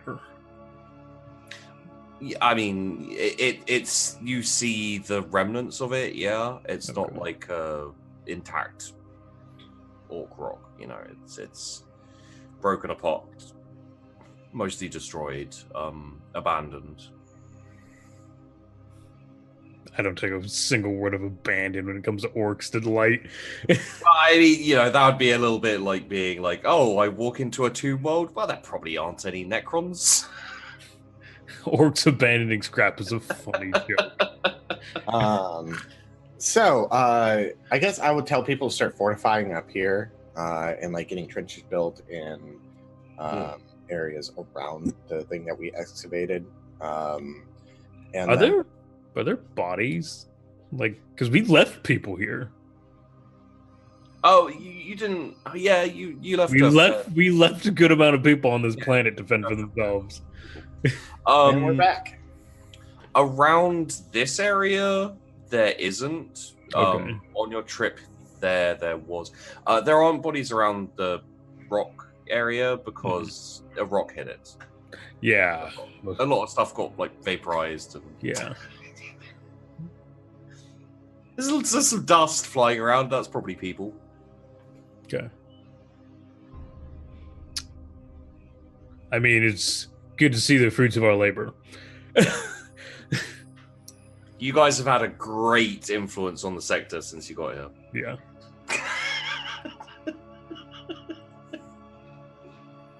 Story of my We're life. really good at our job.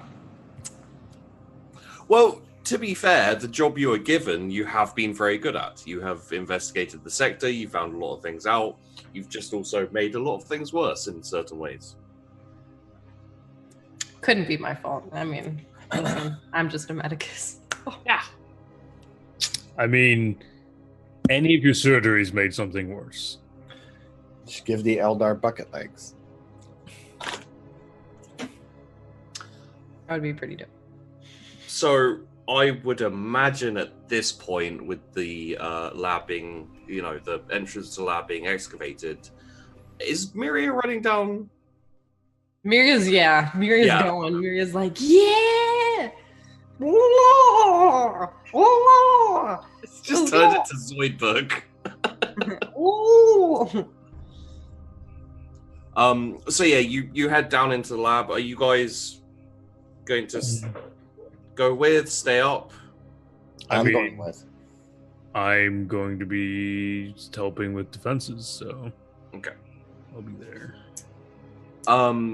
So when you get down into the lab, it's a bigger version of the ones you've seen so far. More consoles. Oh. There are at the entrance. There weren't any defenses, but there is an armory like in the other ones. Not a massive one, about the same size as the rest of them. And there's a storage repository type area again at the back. Like for info? Kind of like a separate office area, I guess. Ooh. I want to go there first. I'm going to go into that room. That room holds a repository, has been in the other two. A vault of knowledge. I'm going to look back towards them. Ooh. And I'm going to flip open my little finger USB cap. Oh, Okay. oh, Hey, Hello? Arco's the only one with you now. Yeah. oh, Okay. oh, oh, oh, oh, oh, oh, oh. Can't he understand you? Can you just talk to him?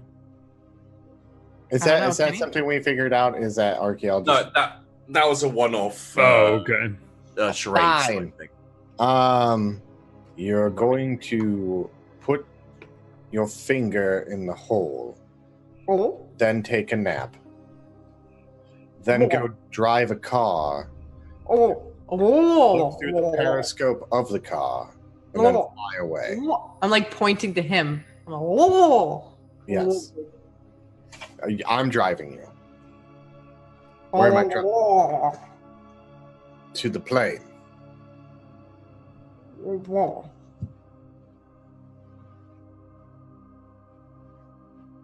Dumb and Dumber are trying to communicate right now. So I'm finger, hole, sleep, drive you to the plane.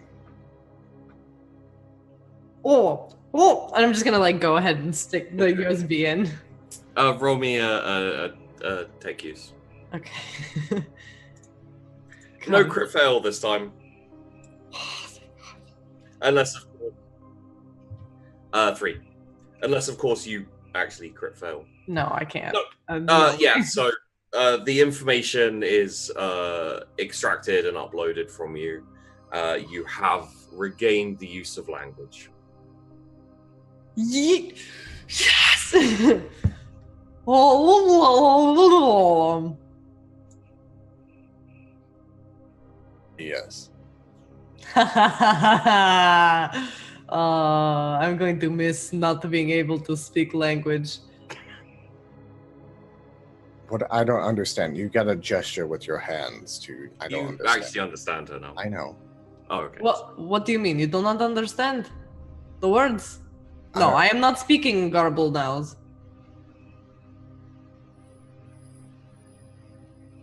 I don't. What is shit. it? Oh no. I'm just kidding. Oh, you got me, Argil. Oh, that was good. You really had me going there. We have to get one joke in before I die. Oh yes, we're going to die now. Okay, well, here's what we got. Now that I can actually say things, you don't need to drive me anywhere. You're really close. All I wanted you to do is if I fell or died or lost consciousness or more than just my language, then you could drive me back to the ship. But we're okay now. Okay, so what are we doing here? Is there an armory? Yes, armory. Yes. And I'm gonna just open it up. Do you want to look at the armory? Yes. Armory is open. What was else in this facility other than controlling all the central planets? Armory. Tell me. In this facility, Yeah. it's dedicated to controlling the other facilities. Okay. In the armory, there are 6 Archaeotech heavy bolters. Oh, With ammunition. There's only armory and ability to control the other planets and shooting the virus. So, I mean, we could just look at armory, or I can look at actually breaking into this and preparing to launch the virus on this planet, on Parapet. I say look at what we need to do to prepare to launch the planet. But I say that... hold on. 1 second. Is there a dog? A hound? It's a hund. A hund? Sorry. Oh.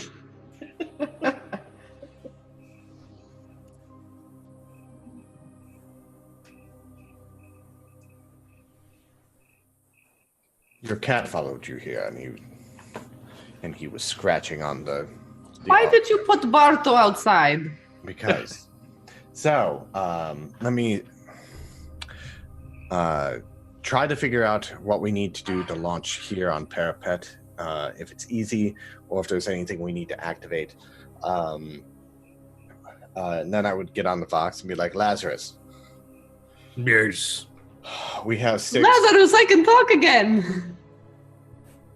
Okay. We have 6 Archeo heavy bolters down here Yes. with ammunition. Pick which men you think would be best suited for that. Right. Throw teams together. The heavy bolter team. Yeah. I'll search around for the first men who have actual training with weapon emplacements, and then anyone fast enough to retrieve ammo, and then a backup gunner. Okay. Group. Yeah, it's fairly simple enough. These guys have served in the Imperial Guard for... these guys have... You have some people from your ship who have served in the Imperial Guard and that kind of thing. So that's easy enough to get. Although the mainstay of your force, don't forget, is the guys from Triskelion. Oh, is it? Yeah. Oh, okay. So they have knowledge, but no, practical training. Okay. So, Miria, it's gonna take you a couple of hours to go through all the information and get an idea of what you're looking at here. So That's cool. How many people can we hold in the lab? it's a lot bigger than the other ones. So, I mean, depending on how long you have to hold out. In terms of supplies, if you wanted to hold out for a few months, then you could take in maybe 100 people. If you want to cram a whole load of people in there to survive an explosion or something, you could get in maybe like 500, 600 people. Okay. So I would do like getting beds set up down in that area where we could do for like leadership and all that kind of stuff, and then have a watch rotation with the other people and kind of run it like that. Okay. So I'd say Miria, after a few hours, you have a decent idea of the system. It seems to be it seems to have been linked together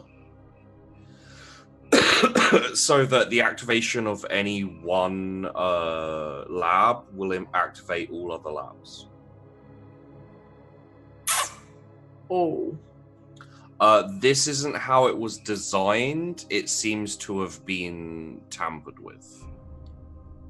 Is there a trace of who tampered with it?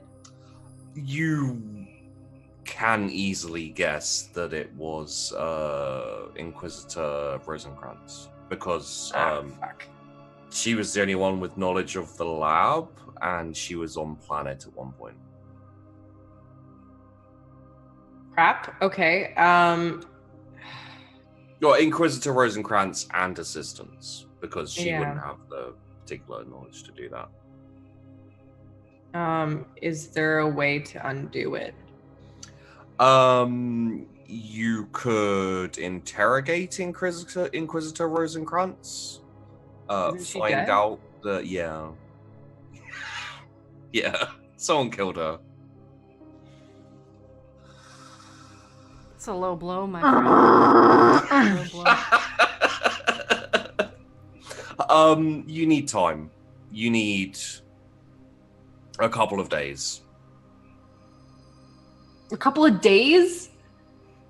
You have a couple of days at least. No, the fucking thing was falling behind us. Croftwell. But we're gonna have Yeah.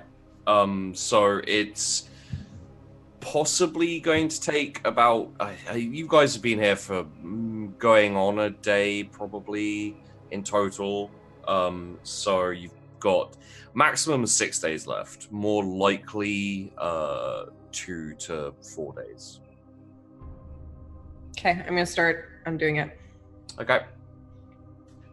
Give me an initial tech use, just for the. At a minus 20. It's not impossible or anything, but it. Yeah, well, I mean, just go ahead. rolling a 9. Sweet, 10 degrees of success. Sheepy, hold on to your crit fails. Go ahead, CP. Come on. No, that's fine. It's still going to take a while, but you think maybe a day you can probably get that down. Okay. As you start, you hear the rattle of gunfire from above you, where we're going to go to now. We're missing Loke, so we may actually switch over to Sybil. Yay! Sybil, Yay! you are hunting warlocks. Yeah! Well, a warlock, but still. Just Eldar in general makes me happy. It's fine. So as you're traveling, you notice kind of in the distance, kind of trying to stealthily move past, like move through the terrain. Mm-hmm. Squads of guardians, Ooh. a couple of squads of give me a second, I know their name, but it's Aspect a couple of rangers. Oh. Fucking So thing. a few squads of rangers, some striking scorpions. Oh, fuck. You also notice, because I think you saw him before, Morrican. Yeah. You see him in the distance. Mm. Dire Avengers, Guardians, you know, the standard Eldar Yeah. vanguard, basically. And they're all heading towards. There's even a couple of. Are they called? They're not called. They're shuriken platforms. The shuriken cannons? Shuriken cannons. There's a couple of them, but obviously they're fairly slow. And they're all coming from the same direction, so you feel like you're probably headed in the right direction. Okay. Are they going towards the lab or away from it? Towards lab.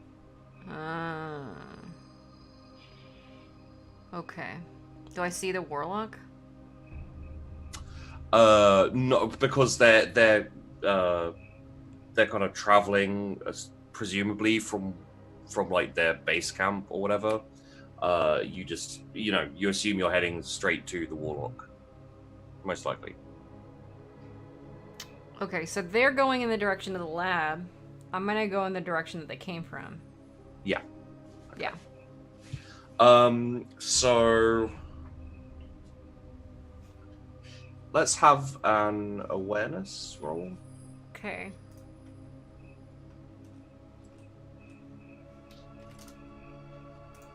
Are you fucking kidding me right now? Is this how it's gonna be? Roll 20? Is this what you're gonna do? You piece of shit. Sorry, go ahead. Guess I should have leveled up awareness. You do have a reroll if you'd like. No, I'm not gonna use that. Okay. So you. That's interesting. Give me a moment. There you are. Okay.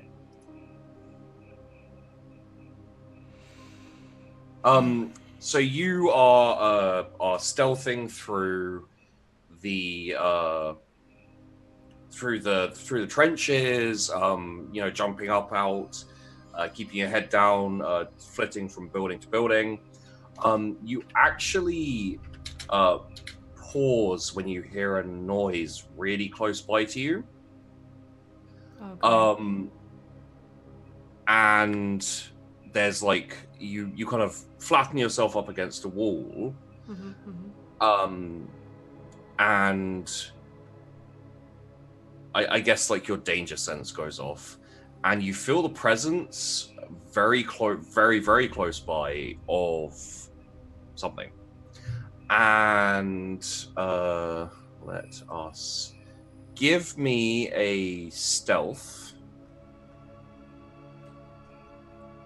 and we shall. Okay, well, that's a terrible roll. And that's a great roll. Yeah. So I rolled a 3. Holy shit. Wait, Where how was that many before? degrees of success? 16? Yeah. That's I'm so... a very stealthy person, and it's also maxed out, and my perception. Oh wait, what is it? Agility is at 91 right now. So... Great agility, Yeah. maxed out skill, and items. Yep. That's how you make a very specific character. Yes. So let us roll this. Okay. So roll your awareness. Cool. This is an Eldar, right? Yeah. Okay, because I get benefits against Eldar. You for do. hatred. Yes. So I'll add that. Yeah! 2 and 2. Don't forget you're also on mission. Oh. Plus 20. Yeah. So you sense a slight kind of tremor on the other side of the wall from you. and you realize that the warlock is actually creeping around here. Oh, that's bad. On the other side of the wall from you. Yeah. You guys are basically pressed up against the same wall. Shit. Okay. What are my surroundings like? Am I like, did I put myself in a corner, or am I like, can I get to a distance-ish? You can probably get to a distance. You're in a bombed out building. Uh-huh. And there are plenty of buildings. They're not. You don't have a great advantage of height here, unfortunately, because the buildings have mostly been flattened. Right. You can probably get yourself a story up, so Okay. a bit of height advantage if you want to go into one of the buildings. But yeah, it's mostly trenches and some buildings, bunkers, these types of things. Yeah, a building is my better bet, even if it's only a story high, because it gives me a space between me and my potential enemy. Okay. So I think what I would do is very carefully stealth out of there to find a building across the way. Preferably, depending on how long the wall is, I guess, try to position myself in a way that I could perceive the other side, if at all possible. Okay. So let's get another stealth, Okay. which is mostly for show. And also because even if you succeed, there is still success. Oh, it's -30, isn't it? Mm-hmm. You got that bloody cloak. Okay, so yeah, that fails horribly.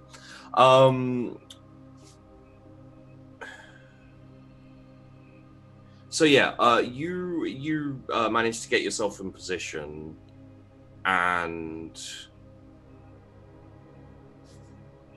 I need to check on a rule here. Oh god. It's the worst when the GM does that. Sorry.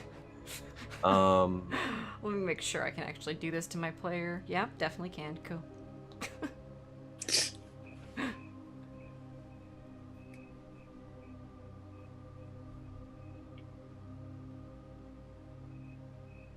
Oh, that's horrible.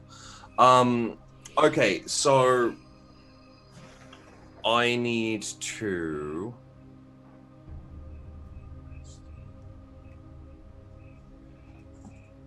Okay, yeah. So that's fine.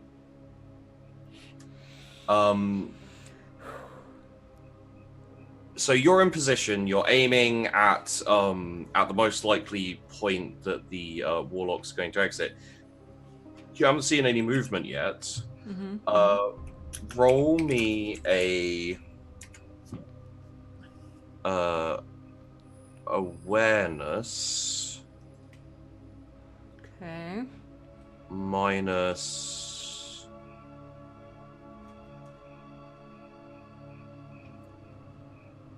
No, sorry, no minus.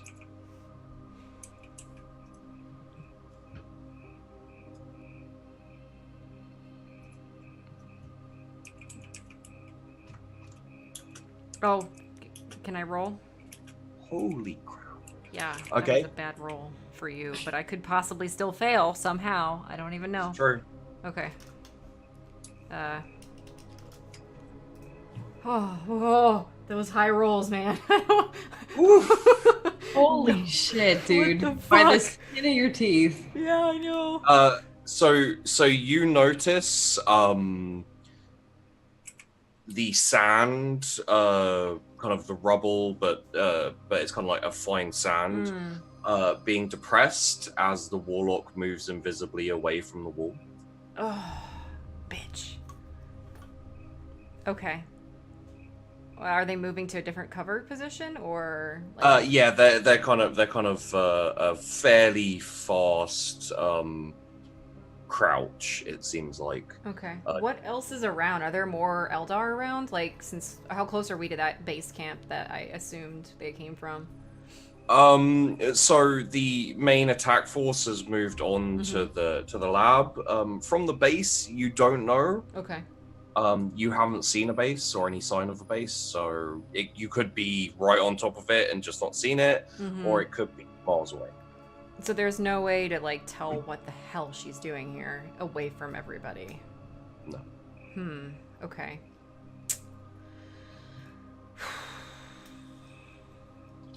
I can't see her, so I'm gonna have to keep trying to track her. I don't want to shoot and give away my position, so even with the silencer, she's smart enough to try to figure it out anyway. What would we do here? Well,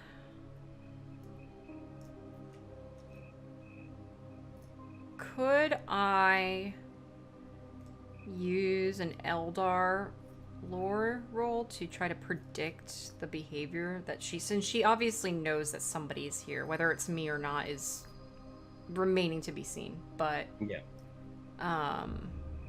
to figure out based on my interactions with them as well as just understanding of Eldar tactics, could I maybe use that to see if I can gain an advantage? sure. Okay.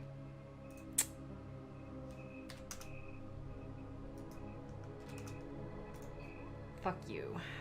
God damn, those rolls are so high right now. Yes. So you're not sure. It's weird. Yeah. Invisible space elves. Yeah, I know. It was a long shot. It's fine. It's actually quite a close shot because you guys are in. Ha ha ha. Hilarious. You're Thank so you. funny. Okay. Well, I think I would just continue trying to track her until she makes until she fucks up. Until Okay. she makes an error, essentially. Well, she's heading off in the direction of the lab. Okay. So I don't know you how you guys. want to play out this back and forth. Yeah, well, I think, like, her skills in stealth are decent enough. Yeah. So I think you probably lose her a couple of times. She is invisible. Right. But obviously, like, your skills are also quite good, and you'll be able to notice her. In terms of you being spotted, it's unlikely. So I don't think I even need a roll for that. Okay. I'll say, if you would at some point like to do anything aggressive before she gets to the lab, Right. you can, because there's obviously a fair distance to travel. Yeah. Basically, at any point in time that I feel like I have a clear shot, I would take it. But if they remain invisible the whole time, Sybil wouldn't give away where she is, even at the risk of her making it to the lab. Okay. Because she'll have to eventually unstealth to do anything, as far as the lab is concerned. So. Yes. Okay. Trying to think if there'd be a reason for her to to call off the invisibility. I don't think so. I think she'd go all the way to the lab, cloaked in it.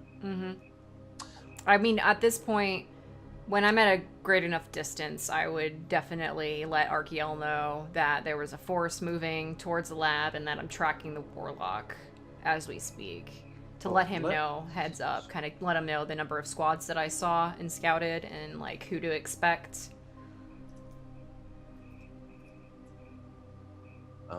Yes. Let's go with.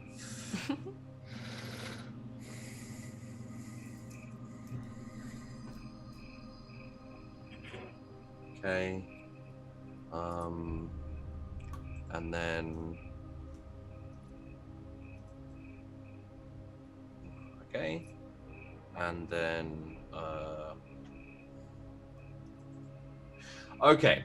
So, I'd say probably a 2/3 of her way through going to the lab. see what happens here, because this could be interesting.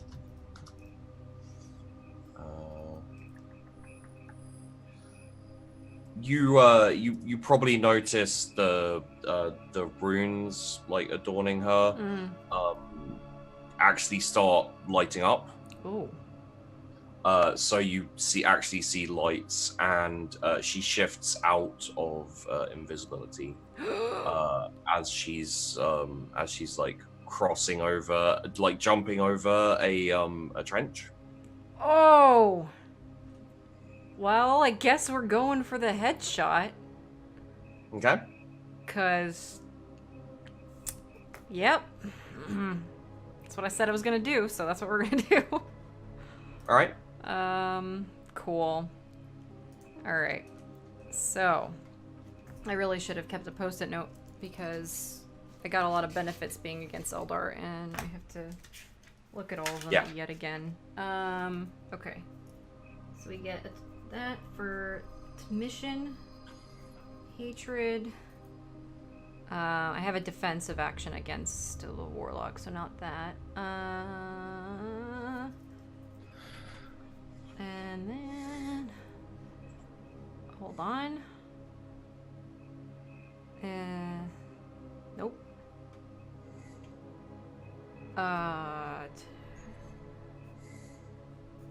Okay.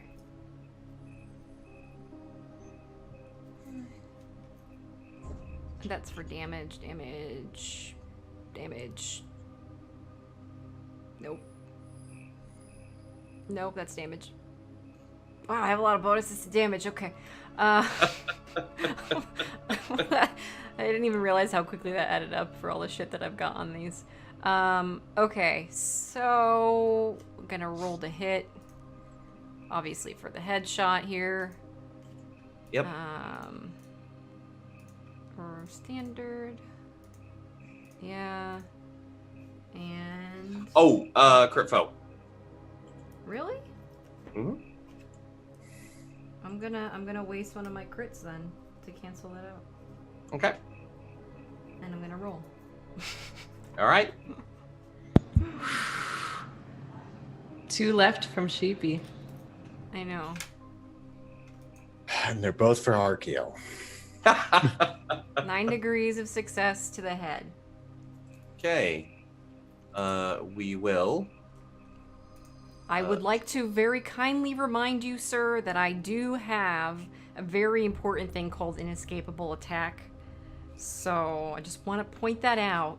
So no dodge. No, you can dodge, It's but -9. yeah, -9 degrees or whatever the fuck it is. So minus 90. No, -9 degrees of success. So from the total amount of successes that the Eldar gets, minus. A degree of success is okay. I see. Oh, what the? Followed by 9. All right. Did you forget to? 9 degrees. Sorry. There we go.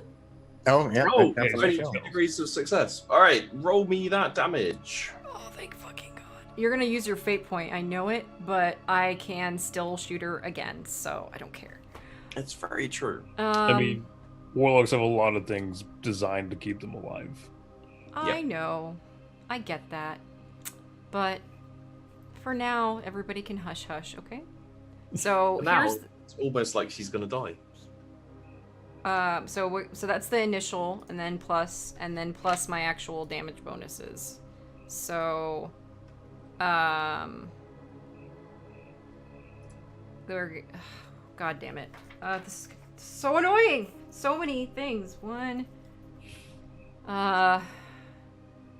Don't you get like plus your agility or perception? Yeah, I get my ballistic bonus damage. I get my perception bonus damage. I get my plus. I think it's half your ballistics if it's the one I'm thinking It's of. half ballistics, yes. And then I get plus. Where is it? Plus 5, another 5 for my weapon mod. So 6. How do I know what my bonuses are again? It's the 10 number of your ballistic skill. The what stuff?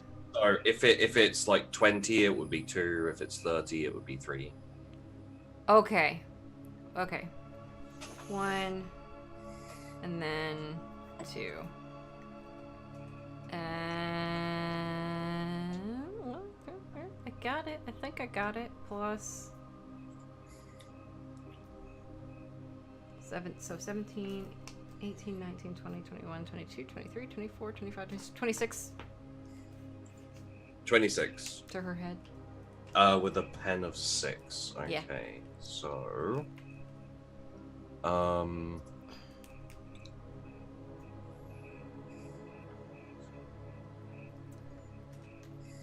so that means that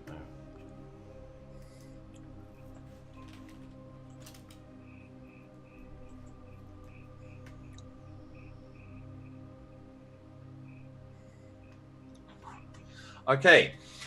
So the bullet. Here we go. Blue balls incoming. Goes straight through the helmet.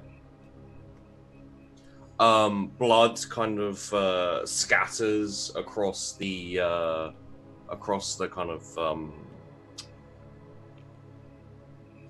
the rocks and the rubble around. It looks like a perfect headshot. It's not a perfect headshot. It goes through the jaw. Cool.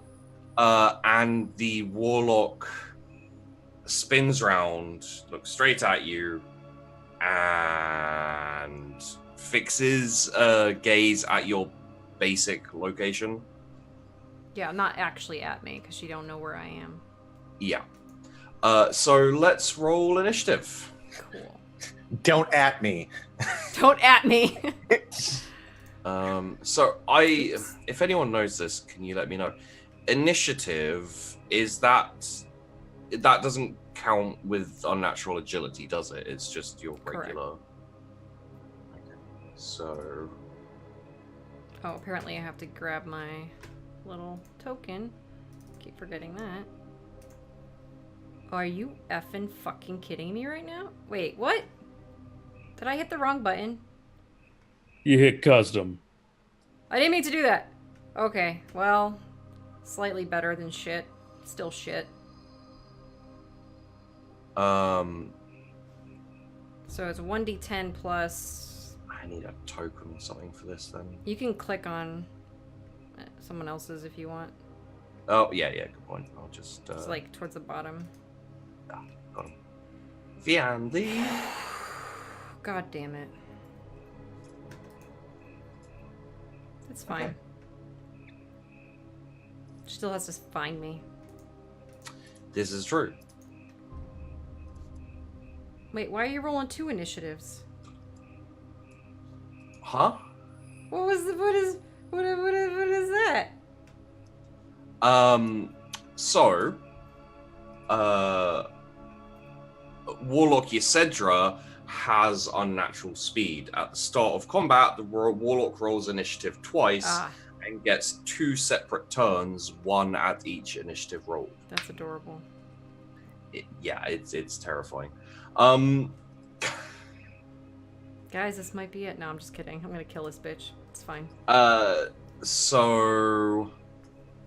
I imagine she's super fucked up right now. I said that twice. But yeah, I mean, she's got a lot of damage to her, at least. Yeah. So... oh, right. I have to put on my spatial dance music. Wait. Oh, yeah. There we go. Can't have a battle without proper battle music. So, Warlock Ysedra goes into a kind of a crouch with like part of her jaw, like you can see through the shattered helmet, part of her jaw kind of hanging off and dripping, and just murderous rage in her eyes.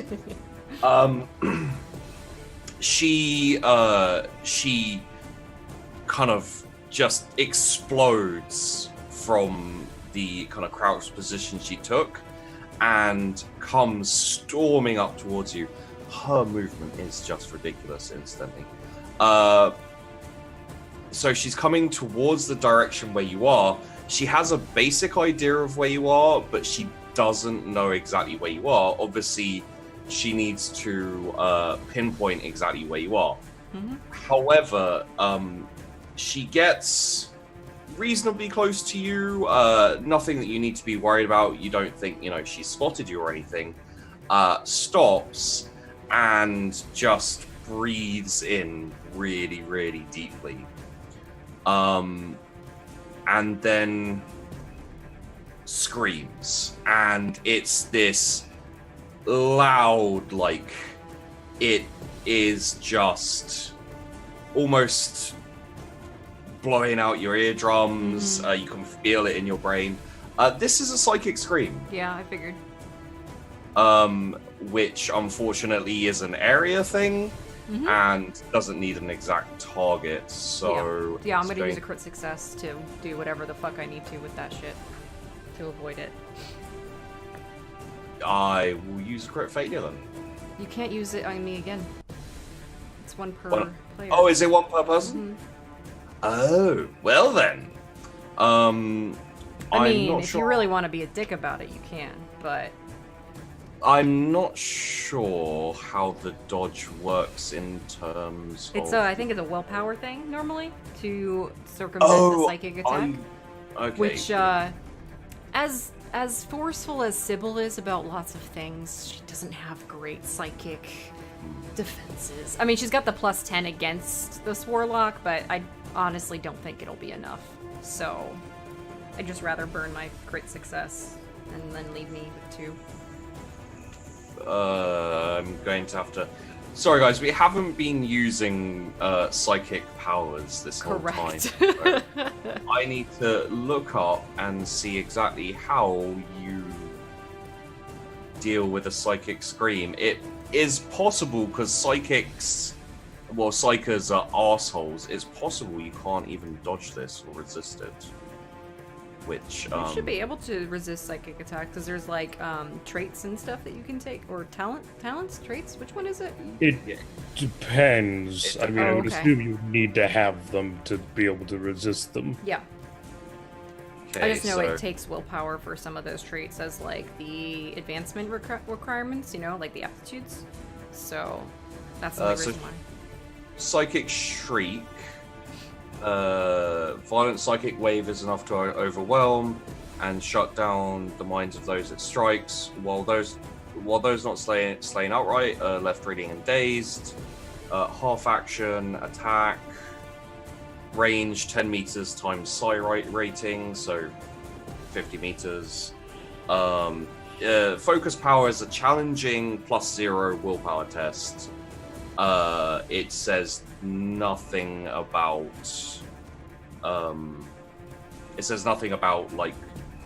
resist or anything like that. So it would just be a crit for willpower test then to resist the stun, right? I think so. But if you're going to use a critical success, I'll say we'll say for this fight and for the remainder of this campaign, I think it makes sense that succeeding a willpower test half the damage. So we'll see what the damage is, because I've always felt it the psychic powers are a little bit ridiculous, especially if you don't have a psyche yourself. So we're doing a focus. Yeah, I mean, that's why they come with Perils of the War, sheepy. True. They're ridiculous because you can die instantaneously using them. Yep. Very true. Where the hell is the focus? Okay, so focus power test. Yeah. Oof, bloody hell. So yeah, that succeeds, and then what even is that?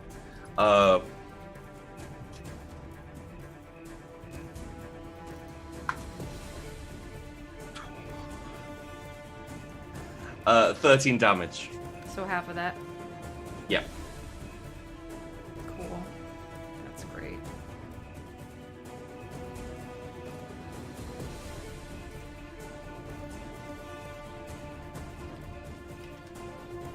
Rounded down, so 6. Cool.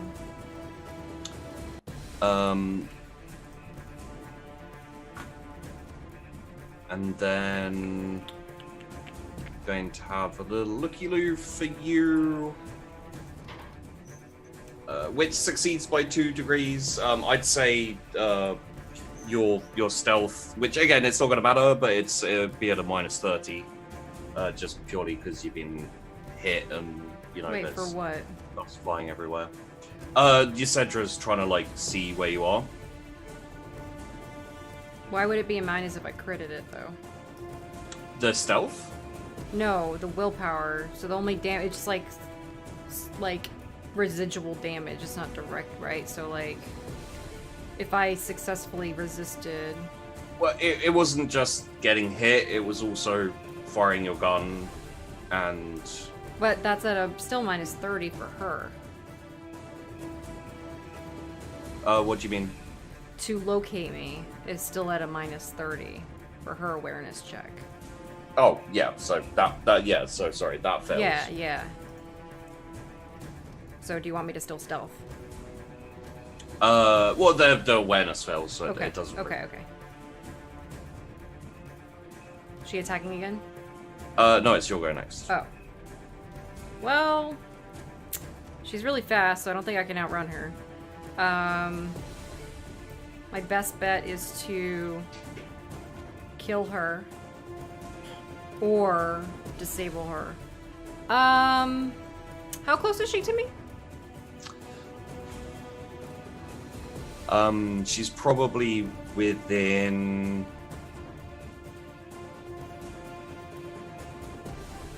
20 meters.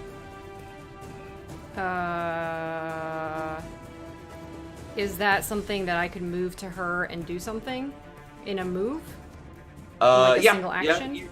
You have leap up. I'm assuming you were like prone with your rifle. So you can leap up and that's a free action, Right. and then you easily run to her. Okay, so here's what I want to do. You tell me if it's realistic. Okay. I want to get up to her and shove a crack grenade into her open gashing wound on her mouth and then get away from her. Is ideally what I would like to do. Now, realistically, what I can do, I don't know.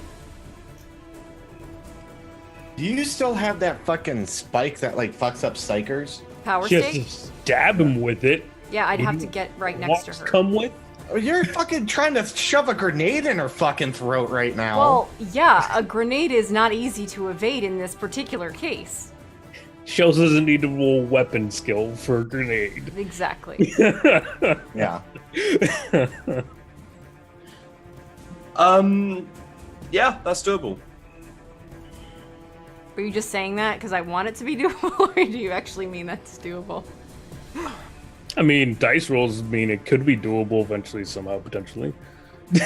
Yeah, I mean, it's, I'm trying to think here. It's...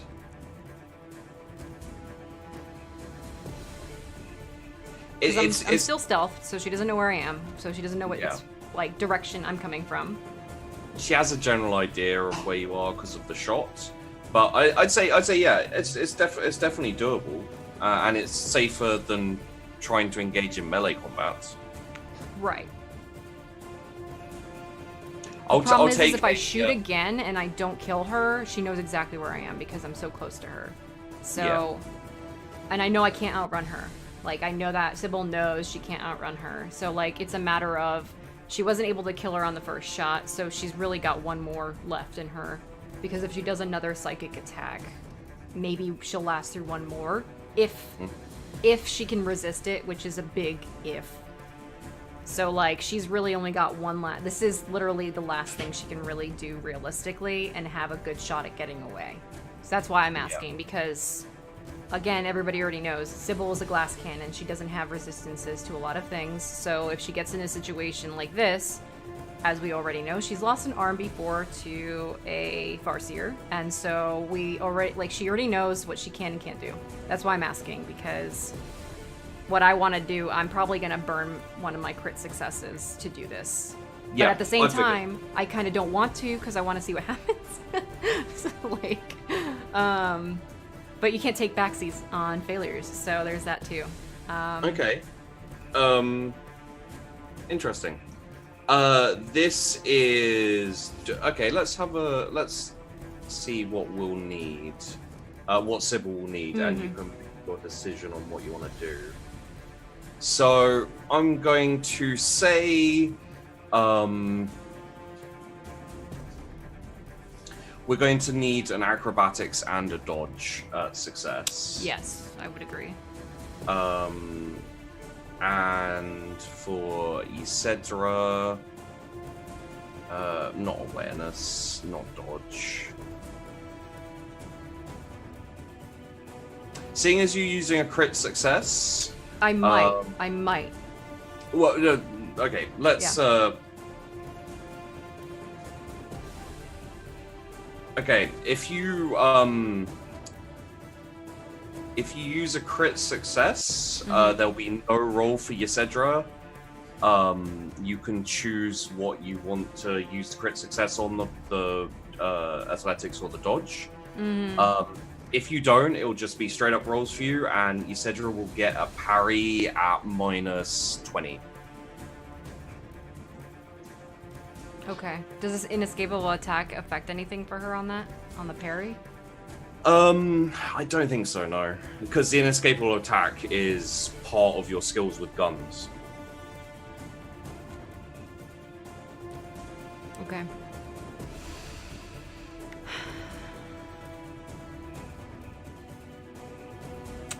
For her to parry, what would how does that work? Because I don't understand how parries are in the game. Parry is a melee move, generally with melee weapons. Okay, so let's say this.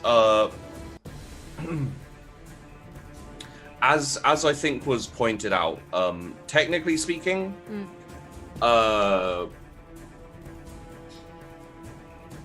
Isedra doesn't have the fate points, the usual way to survive, because this is on mission for you. And I kind of made the rule of I don't get to use rerolls for that, because it's kind of a dick move to constantly, use fate points to blue balls you. So let's put this idea out. If she successfully parries, she uses a fate point, and she gets to make a counterattack on you, melee. Okay. If you dodge or survive that, which it'll be a minus for, there'll be minuses to your dodge. Then she's dead. If not, then we'll figure out where that goes. Okay, I'm gonna roll it. I don't wanna cheatsy doodle on this one with the crit, so I'm gonna roll it. Okay. So we'll do an acrobatics, like you said.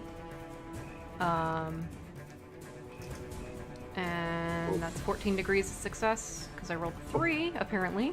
Can we continue, please? Please, roll 20. If you could just, keep that particular thing up, that would be Every time you talk to roll 20. Yeah, well, you know what? Just flirt with it. Promise a nice night. Maybe it'll... What? If you roll 20 to a good time, maybe we'll give you a good roll. Okay. So now... What, is she gonna parry now? Or am I dodging still? Oh, so it'll be the parry now. Okay. So, I think I said -30. That's not how you spell 30. Please fail. Even against 14 degrees of success? I rolled a 3. You both I rolled a a 3. We both rolled a 3. Damn. Reroll. I mean, I technically have more degrees of success, but, You gotta reroll it, man. Is that the break? I don't know. I think that's technically what you do with ties, is the degrees of success. But I don't know.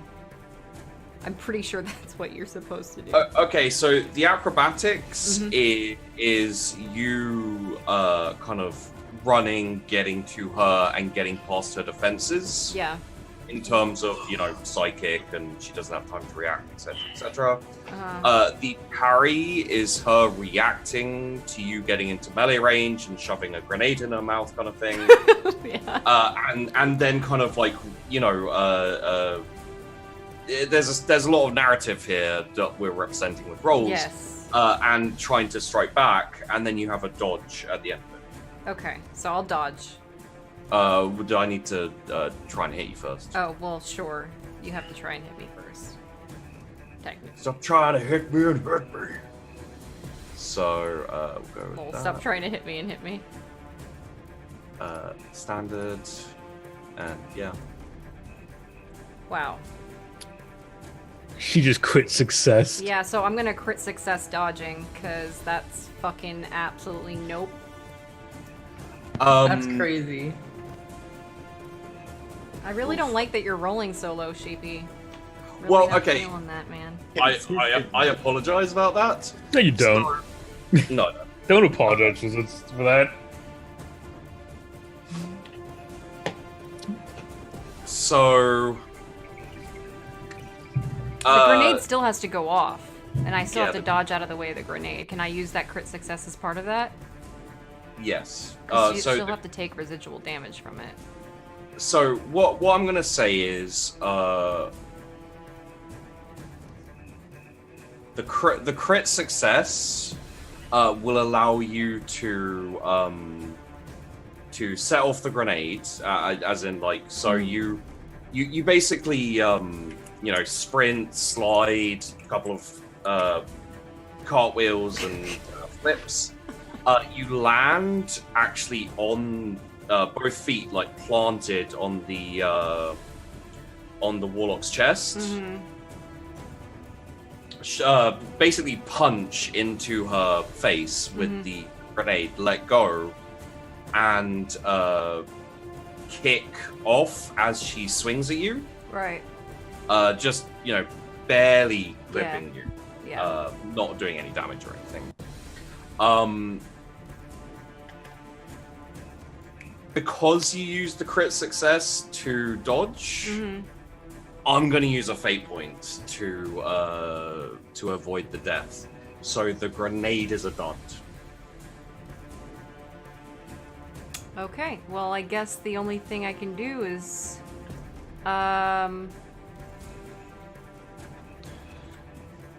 Really should have grabbed that automatic weapon, huh? Well, technically I can shoot again while I'm moving, Yeah. but it'll be at a disadvantage.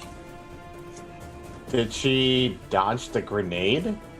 Grenade grenade- didn't Good go off. dud. Grenade went straight in. The grenade didn't go off. Shoot And the that's- grenade. That's burning a fate point to kind of No, I can't outrun anything, Arctic. There's no chance of me outrunning her. She got little legs. Yeah, Bizzle. She's too fast. It doesn't matter. I would say take a shot. What is that, a -20 on a hit for like the hip shooting thing shit? Whatever the fuck it's called. Oh, with no aim? Yeah, Yeah. if you're not aiming, it's a -20. Yep. yeah. So that's the only thing I have left to do is... Emperor, praying to the Emperor over here. 360 no scope meta. Yeah, pretty much.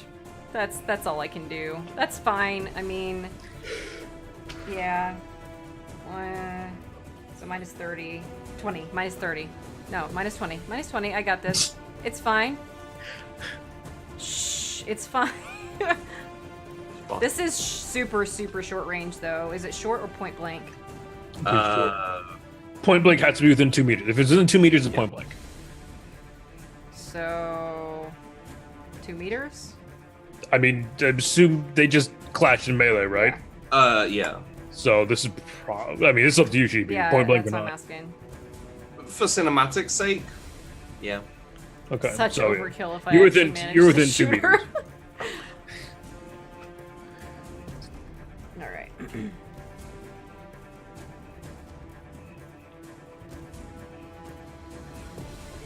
just inputting all the numbers, guys. Yeah, sorry. Takes I'm a good so sorry 20 this is taking so long.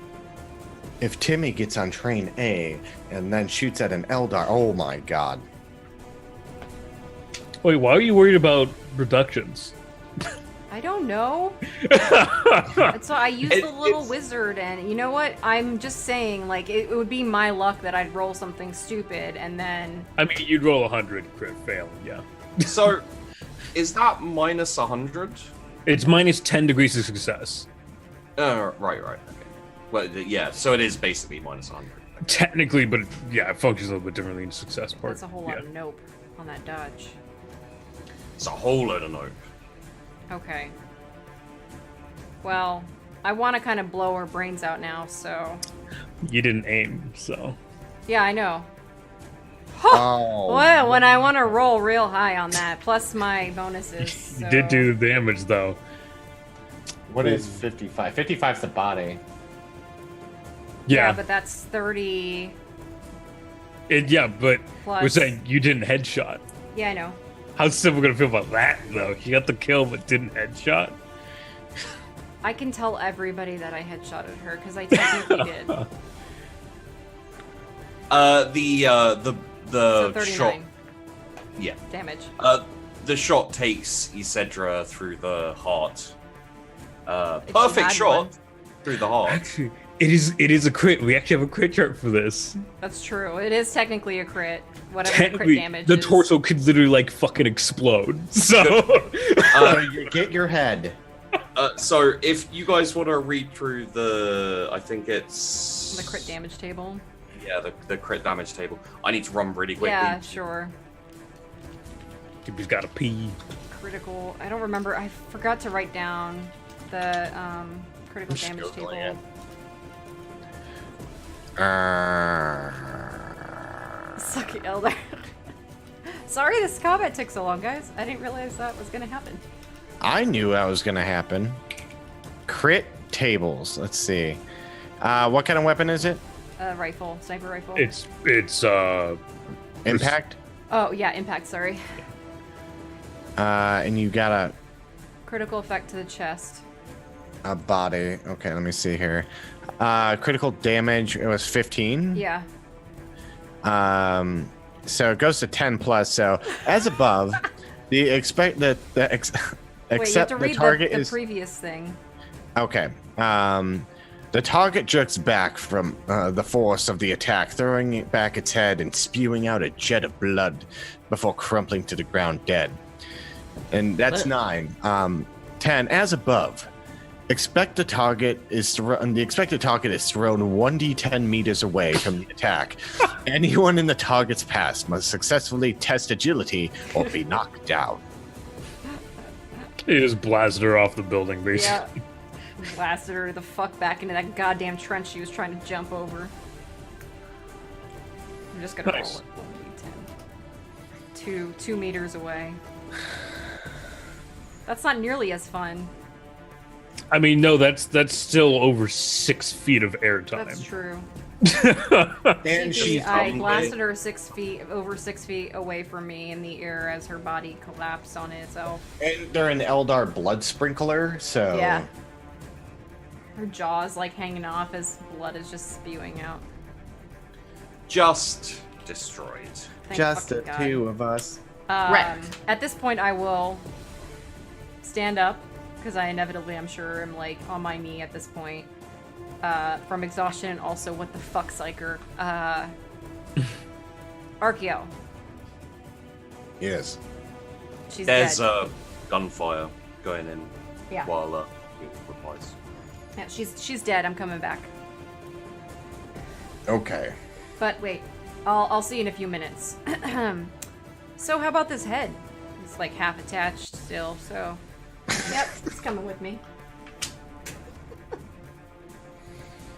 Is there anything on her body that would be significant to the Eldar other than her soulstone? Because I would like to possibly remove that from her. I don't know where Warlock put their soul zone, actually. Up their butt. This one is on her Witchblade. Take a Okay. Witchblade. Okay. She also has a shuriken pistol. Cool. I'm just gonna take her weapons in her Okay. head. Her weapons in her head, because that's really the most important two things. All right, cool. I can give the attention to somebody else. Jeez. Lazarus and Arkiel. Yes. Let's cut in 20 minutes into the fight. Mm-hmm. So you guys have been exchanging fire. There's been a lot of back and forth, a lot of skirmishing, sniping on both sides. You lost a few men. You think you've gotten a few good kills. Lazarus, you've been raking the trenches. And Arkiel, what weapon are you using? Pistol. He only uses the pistol. I took ambidexterity, so I have a power sword out and my pistol. So I'm like, if anyone gets close, I'm like, Yes, I'd say you've. I'm assuming you're using your autocannon. Yeah, so wherever I am in the trench, I have my heavy bolt to the side, just braced against the trench, and then I do have my autocannon out. Okay. So you're raking them with the autocannon, and then Arkiel, you've had a couple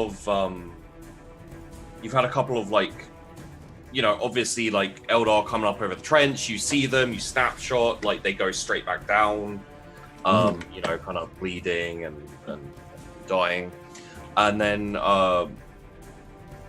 you have a couple of once you get too close and you take the power sword to them, you know, cut them down. After this happens, you hear words from Sybil that she has dealt with the warlock. You reply, you have a quick conversation, and there is a kind of like an outcry, a bit of not wailing, but definite anger and rage from the other side of the trenches, which implies that the news has possibly gotten back to the Eldar as well. And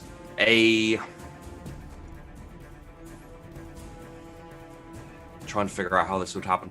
I think a fair way back, away from the main fight, stands up Morrigan, and kind of the Eldar side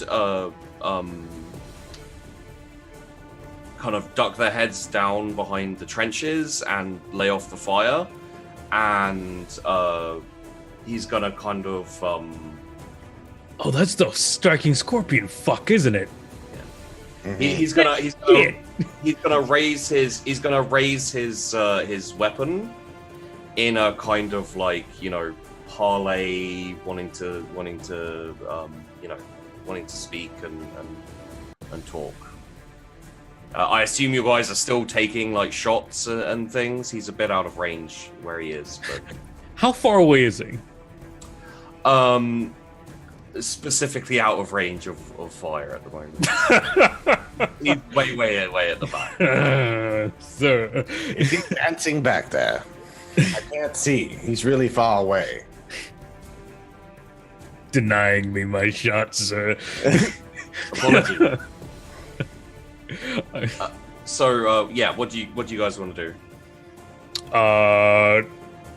Well, unfortunately for him, one of my quirks is deny the alien, not listen to his words, so I'm gonna continue to fire. Okay. I mean, I'm not changing my disposition. I'm not fucking talking this fuck.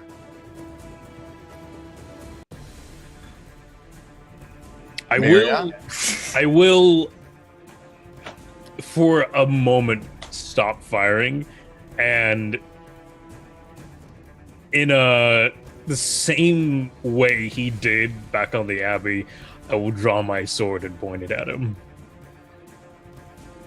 He has his sword like up in the air, and he leans it forward and points it at you after you do that, and then starts walking forwards. There's still no fire from the old arm. Right then. Well, Akil, Yes. it's been an honor. I will leave my autocan behind. I will grab my heavy bolter. And I will step out of the trench. Okay. Are you drawing your Dark Angel Power Sword? No, I'm wielding the heavy bolter. Oh, okay, okay. I will begin I will start running and shooting that heavy bolter at him. Okay, interesting. Let's doodle with swords. All right. You bamboozled him. I'm not stupid. Well-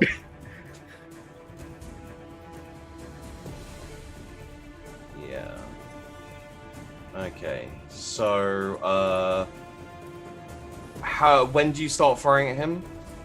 The moment he's within range of my weapon. So the moment he comes within 150. Okay. So, take a shot. 150. Okay.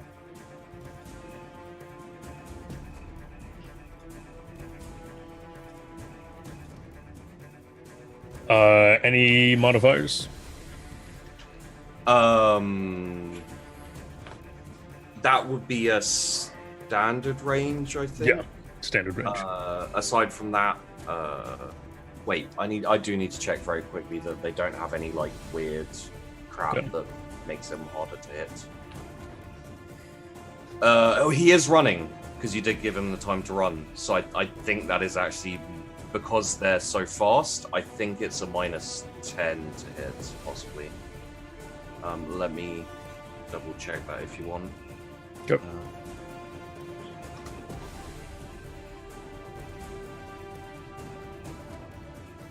Okay, my rulebook is entirely blank. Suddenly, this is strange. Oh yeah, there we go. So,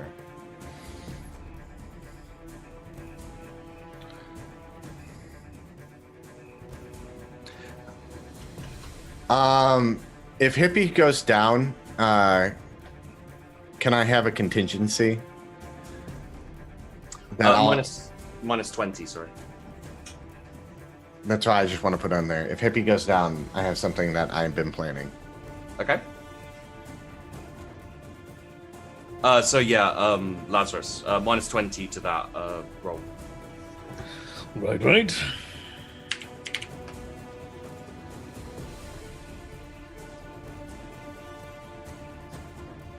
Haha!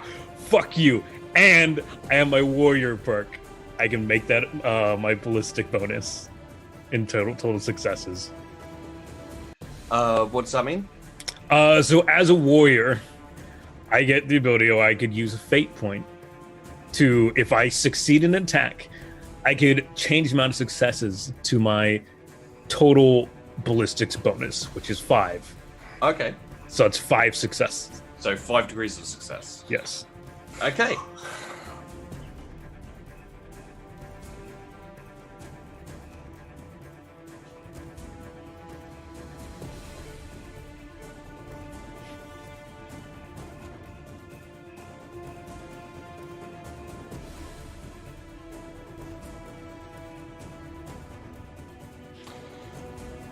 Is he gonna dodge or anything? Oh, I thought you were going to roll damage.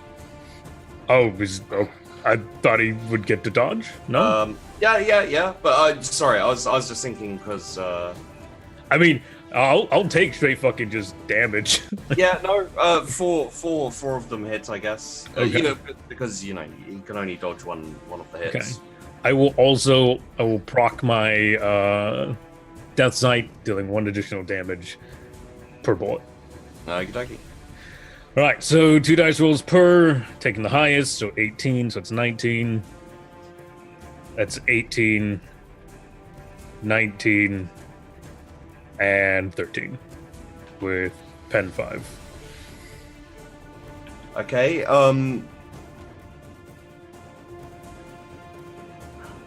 Adding things together. Let's have a look at his hit So he points. dodged the first one. It was 18 plus 19, which No, is... he ignored the first. I didn't roll the first. Yes. round. Oh, okay, The okay. first round. So it's 18. So it's 19, 18, 19, 13.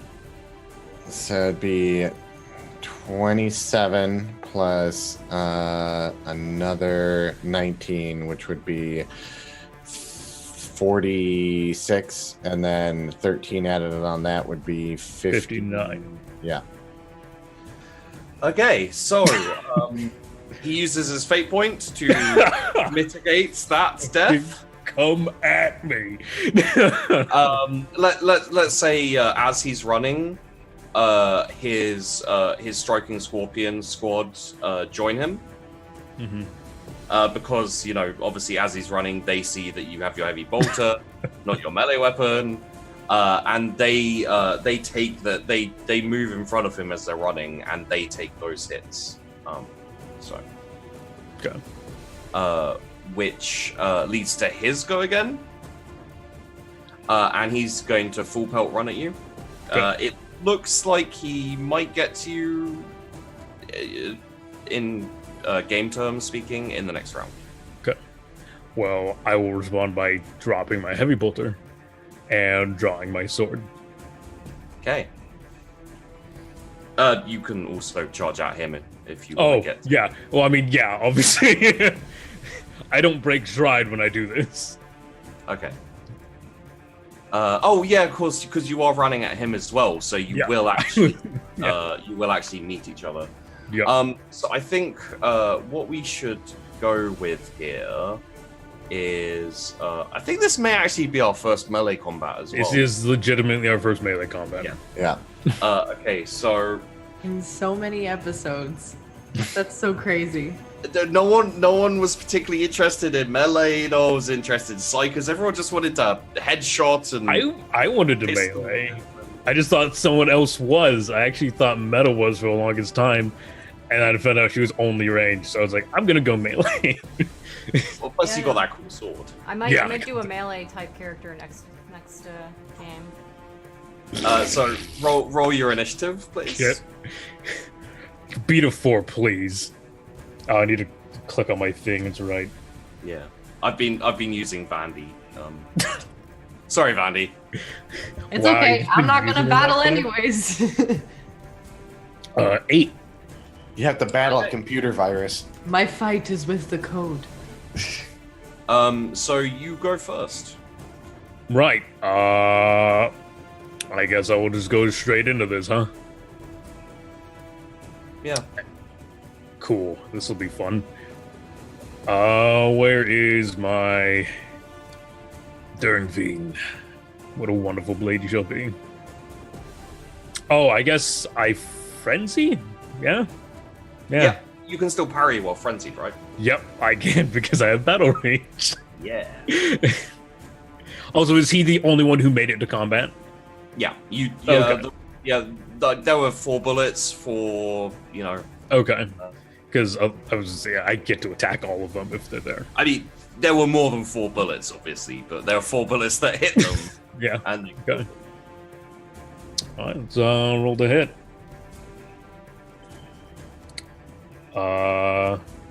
This is a charge attack?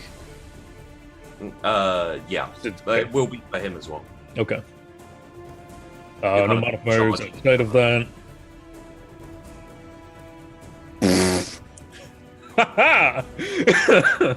Did you have a minus to dodge for your hits? I can't remember. Me? No. Yeah. Okay. So he is going to. I think only 2 people took that ability. He dodged.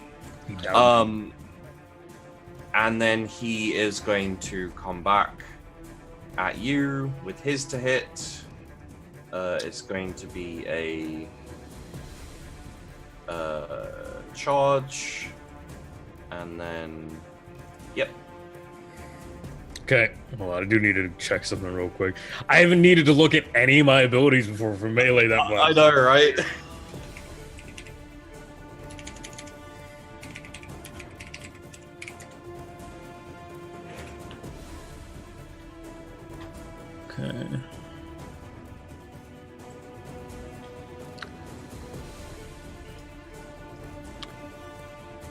Okay, so I'm just gonna parry since my dodge is awful, by the way. Okay. Yeah, that makes sense. Especially since I can parry. Haha! And you know what I have? Counterattack. I can attack on a successful parry. Okay. Man, I'm so glad I geared for melee combat, because fuck this guy.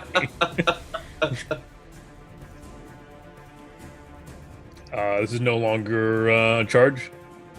No longer charged, no. Okay. I think you can all out attack though, because you're frenzied, right? Yes, I could. I wanted to. And you can still like parry, and there's no downside. Yeah. Yes, I can. Some good times. Oof. Oof, okay. And then he is going to use his free stun action, which is his the scorpion bite thing. What are they called? Headlights. Yeah, the scorpion headlights. He's gonna flicker his blinkers at me. His fucking high beams. What a dick. I know he's attacking with his right side. He's like, dee, dee, dee, dee, dee. So yes, terrible ballistic skill. Good. Wow, he still hit though. He hit. So that's gonna be a toughness for you. I think to stand up, straight up toughness. Okay, well I'm gonna just crit success that. Because I can. And it's kind of worth it a little bit. You get stunned for stun. The more this fight goes on, I was like, wow, Archeol fighting this dude would have been perfect because he's like built for this fight because that stun move, he has Iron Jaw, and he has like a bunch of fucking tough moves. So if like he ever gets hit, he's just like, oh. Except you don't have weapon skill. No, he would use his pistol the whole time. He wouldn't have fucking cared.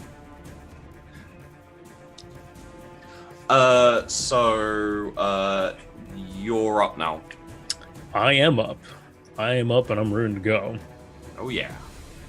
So it's top of new round, so dodges are back, parries are back. Yeah. Where? Oh, there's parry. Oh. 2 more successes. Oh, 2 more crits I could use, by the way. Yeah. And you know what? Fuck it. We're gonna go all out, and I'm gonna crit that one, which succeeds. So, I mean, I guess I didn't need to roll, so I was critting it, but whatever. Oh, okay. So gonna dodge. Oof, roll a 3. So I think what I'm gonna do is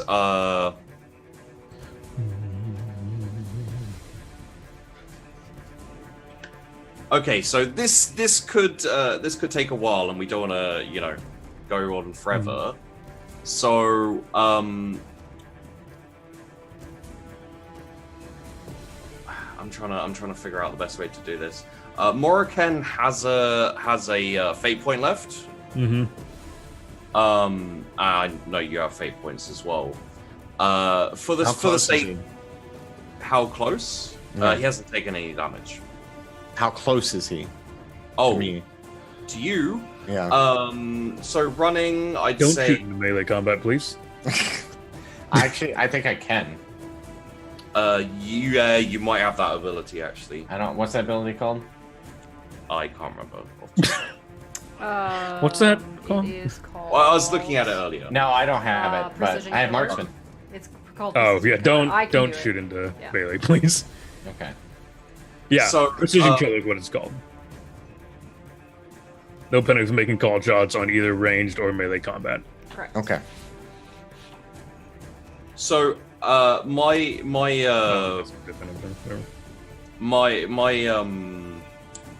proposal is this. Morrigan will lose his fate point. And instead of parrying and dodging, you'll get your hit that you just succeeded on. He'll get a hit, and then you'll get another hit, and we'll see how we go. If you like. Sure. So what you're seeing, Arkiel, and what the rest of the what the Eldar are seeing, what the Imperials are seeing, is like they kind of charge in at each other. Lazarus takes a huge swing at Morrican's stomach, which he kind of just like peels away from, and it kind of scrapes against his armor as it goes past. And then Morrican brings his big like biting blade down towards Lazarus's head, which he then like parries, like pushes off, and like barges into him, pushes him back, starts swinging at him. And as the fight goes on, they stop caring about defense and only focus on offense. So like the swings are getting stronger, the dodging is they try to dodge less, and now we get to here where if you'll take your first damage hit. If you take your first damage hit. Yeah. So ignore that dodge, because this fight could go on for a while. It very much could. That's a 20, and I will again proc my Death Sight, by the way, so it's 21 damage. 21 damage. It's also razor sharp, and you remember, God, I really should have just like typed all of this out. So much information, right?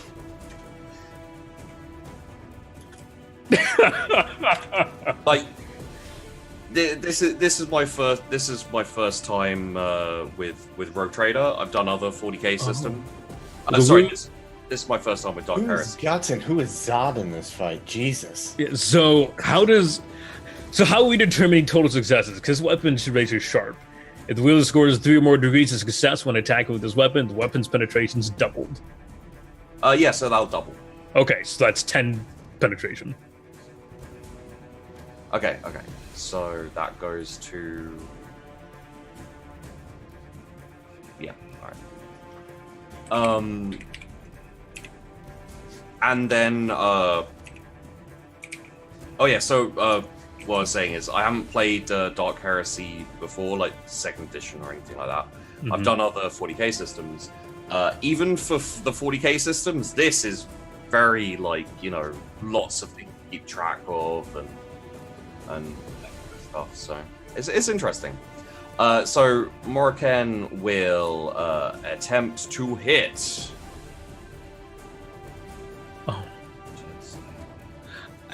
Oh no, he has his scorpion blade. Is right. I was gonna say, is this thinking of a power field? Of course it does.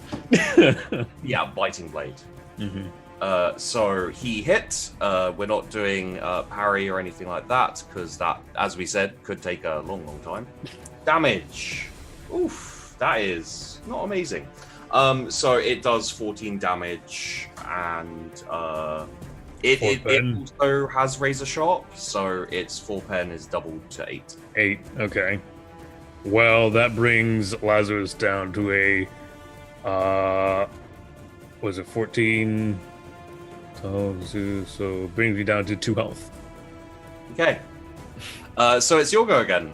So what you guys on the Imperial line see, what the Eldar see, is Lazarus just tearing a huge gash, like straight up the armor. Blood flies everywhere. Oh no!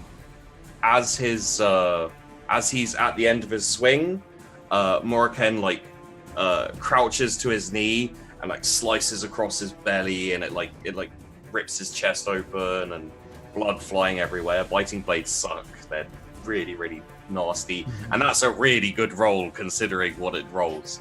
Yeah. Well, it's not really good, but it's not bad. Roll your next attack. All right, I will do the thing. So am I rolling to hit, or am I just rolling damage? Roll to hit. Yeah. Okay. It's pretty much a given for both of us. I think that we're going to hit. Oh. You never know. Wait. Okay. So roll to hit. Well, the degrees of success for a start, like you can get the razor sharp. True. No modifiers? No. Okay. 2 degrees. Okay. And give me that damage. Sweet. I'm not going to tell you, but McLoken is also fairly... Only 10 this time, Jesus. Let's have a look. Oh, so... This is against my probably better judgment, but I will use the glare one more time. That does proc me to 30 points of corruption, though. Okay. So I do get another mutation. So it is 11 damage. Okay. Well, luckily for you, he also was incredibly injured and didn't need that much more to go down. Okay. As he like slices across your stomach, you kind of, you know, I don't know what your mutation is, but it would be really nice if it formed right now. Anyway, I mean, it kind of is instant, but yeah. What is it? mean- I want to know. we can fucking find out. If he turns into a demon, Oh, Yeah, that are would we be fucked? Like, Next that would campaign. be so bad. So he slices. By the way. Page 290. Okay. He slices across your stomach and like goes down on one knee as he does so, like in kind of a dodging maneuver. You reverse your swing like quicker than anyone could have expected, and bring it down and just cleave like the entire top half of that there. So you like go down through his neck and then all the way through his chest and out the other side, and his top half of his body just falls to the ground, and he is dead as hell. Nice. And you are wounded as hell, and fire starts coming in, which I assume kind of being the hero of melee again at this point. The Imperial soldiers like Arkiel, do you want to like kind of get them firing again? And So what? Okay, so they are, their battle's over. I kind of want to know what the mutation is. I get more muscle. Oh, bro, this character becomes muscle. His character becomes bloated, his muscles expanding, and his form becoming excessively corpulent or disturbingly muscular, or perhaps both. This character's toughness and strength characters are permanently increased by 10, but his agility bonus reduced by 1 for purpose of movement. Yeah, I would be like, oh no.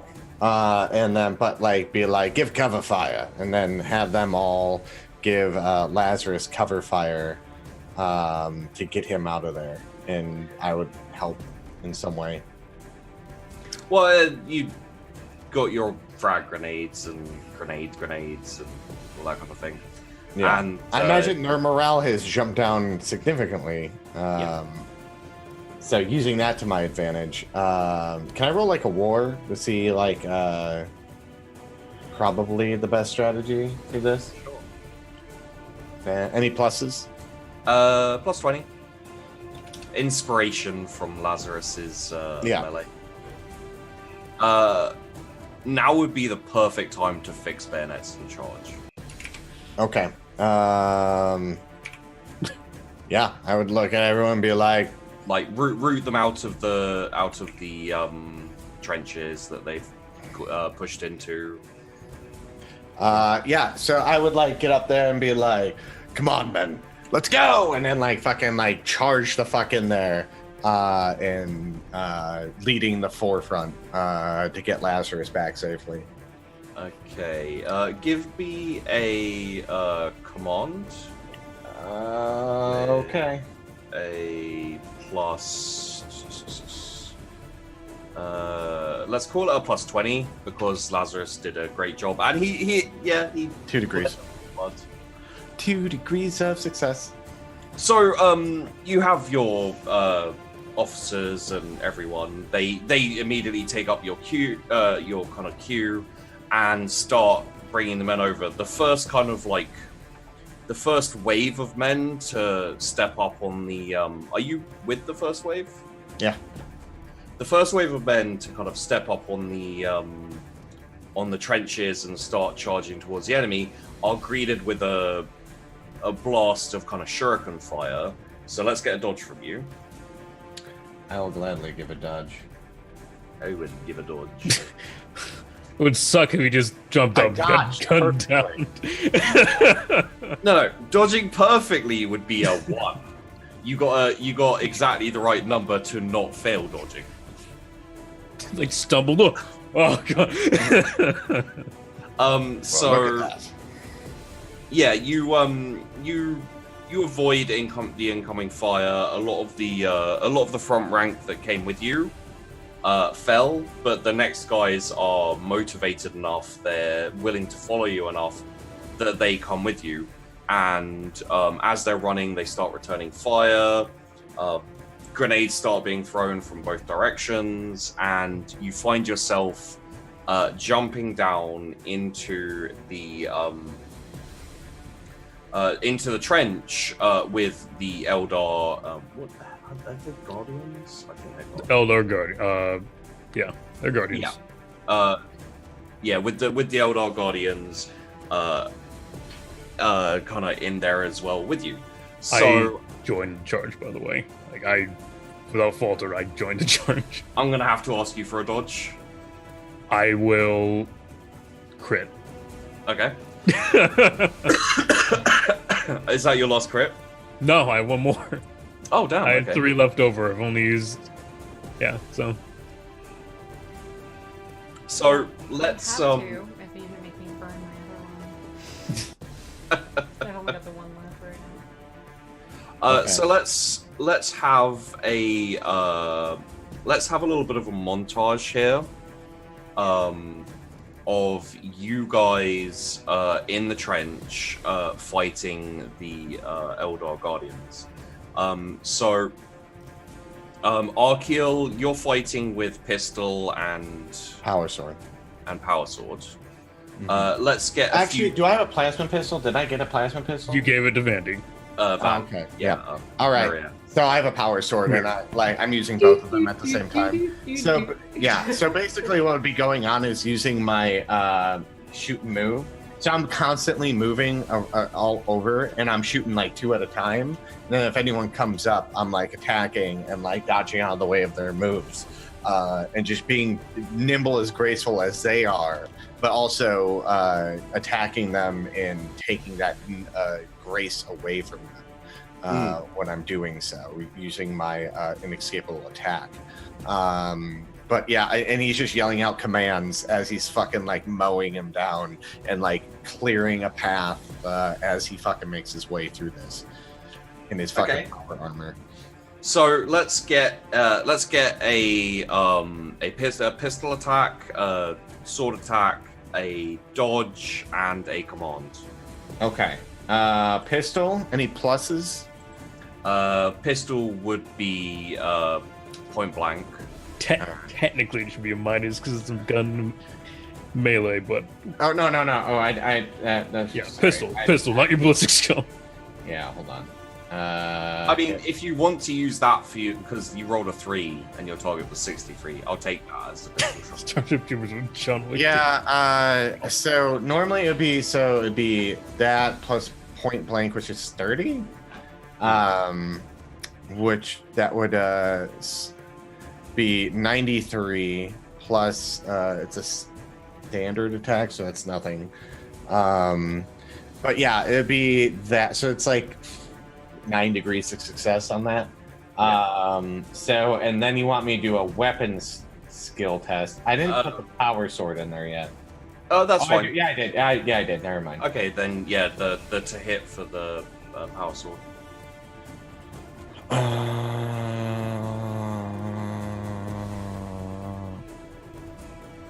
5 degrees. The dodge. I'll need the same from you, depending on what weapons you're using, Lazarus. Okay. 9 degrees on my dodge, Jesus.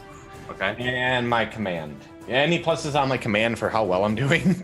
Plus 40. All right. 6 degrees. Okay. So your fight goes beautifully. You kill just between your sword and your pistol. You take out an entire crowd of enemies who are starting to, gather around you to try and take you out. Unfortunately for them, they can't hit shit, or you're just amazing at being in the right place at the right time. Every time they take aim at you and fire, you seem to not be there anymore. Actually, possibly more agile than these Eldar at this point. Even in power armor, that's funny. Yeah. And people watching actually occasionally stop to cheer until you start yelling at them and threatening them, at which point they turn back and say, "Yes, sir! Run away, sir!" And then they get back to fighting. Stop admiring me.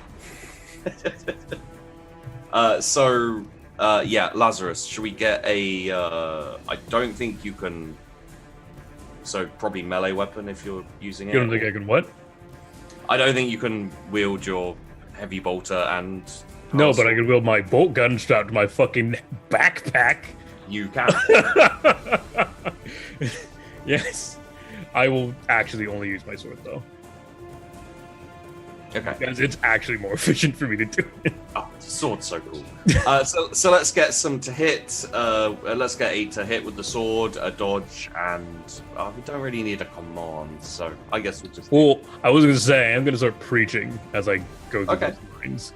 I assume, by the way, me and Arco are going 2 opposite directions down those trenches. Yeah. Okay. You kind of... He jumped in, he had a bit of a melee about, shot a few Eldar in the head. You pounded in with your massively increased bulk, and you guys kind of looked at each other, and then just both split up and started head down the different sides of the trench, clearing out Eldar. Right. Boop-a-doop-a-doo.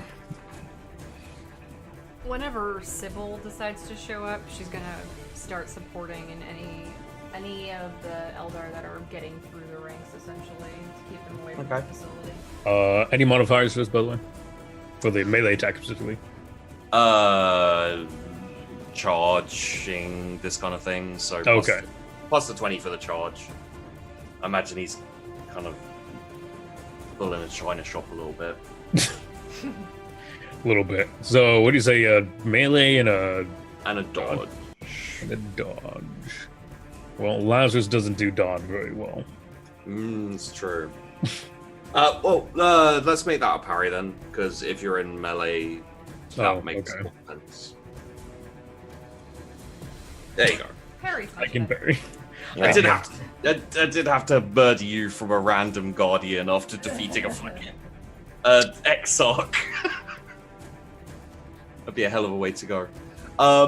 Okay, so yeah, you guys clear out the trenches. There's much cheering, boasting as you guys kind of move back to defensive positions, claiming how you managed to defeat the mighty Eldar. People saying they're gonna say for years to come they fought with Inquisitor Arkiel. And you guys, I guess, set up back into defensive positions. Yeah. I mean, I would stay on the outside to keep. Miria the whole time. What is that noise? Yeah, I would stay on the outside of the lab, up top to keep. Well, this fight was pretty quick, considering. Oh, okay.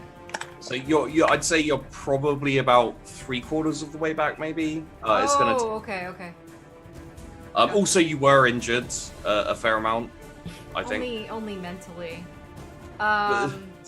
Because I didn't kill her with my first shot. You did also get hit with a psychic of the way spring. there when I took her out. That's why I wasn't sure how long it would take me to get back. Oh yeah. But I probably, if I'm being real honest, Sybil is like, did a good job. Kind of stroll back to the camp early, more than anything. Kind of messing around with the witch blade, like looking at it, and you know, all this other shit, pretty much. Yeah. Okay. So all of this has been going on. Let's go over to Miria. Hello. Just typing away, just trying to get all the info. Interesting. Go and check Spacebook. It's great. It's amazing.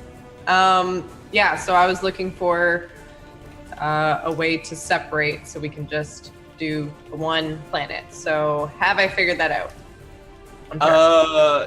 So you've been looking into it, and it is a very genius piece of code. The Mechanicus who kind of put this together, put a lot of traps, a lot of booby traps. You know, even like looking at it sometimes is dangerous. But you've been working your way through it. Give me a tech use. Any modifiers from you or no? No. Well then. 9 degrees. Hell yeah. Oh, it is so complicated. There are multiple logic puzzles programmed in there. So let's get a logic. All right. Ooh, I am going to spend a fate point on that. To reroll? Yeah. Okay. That is worse. I am going to spend one more fate point. Okay.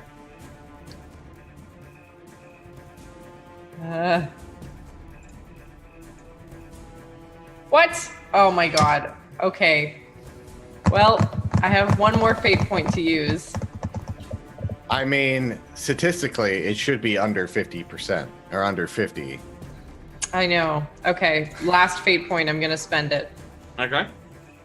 Trying to do this fucking logic puzzle. Come on! Are you serious? Get wrecked. How did I roll a 72, an 83, an 81, and a 78? Like, those are all within, like, 10 of each other. That's so ridiculous. An alarm goes off.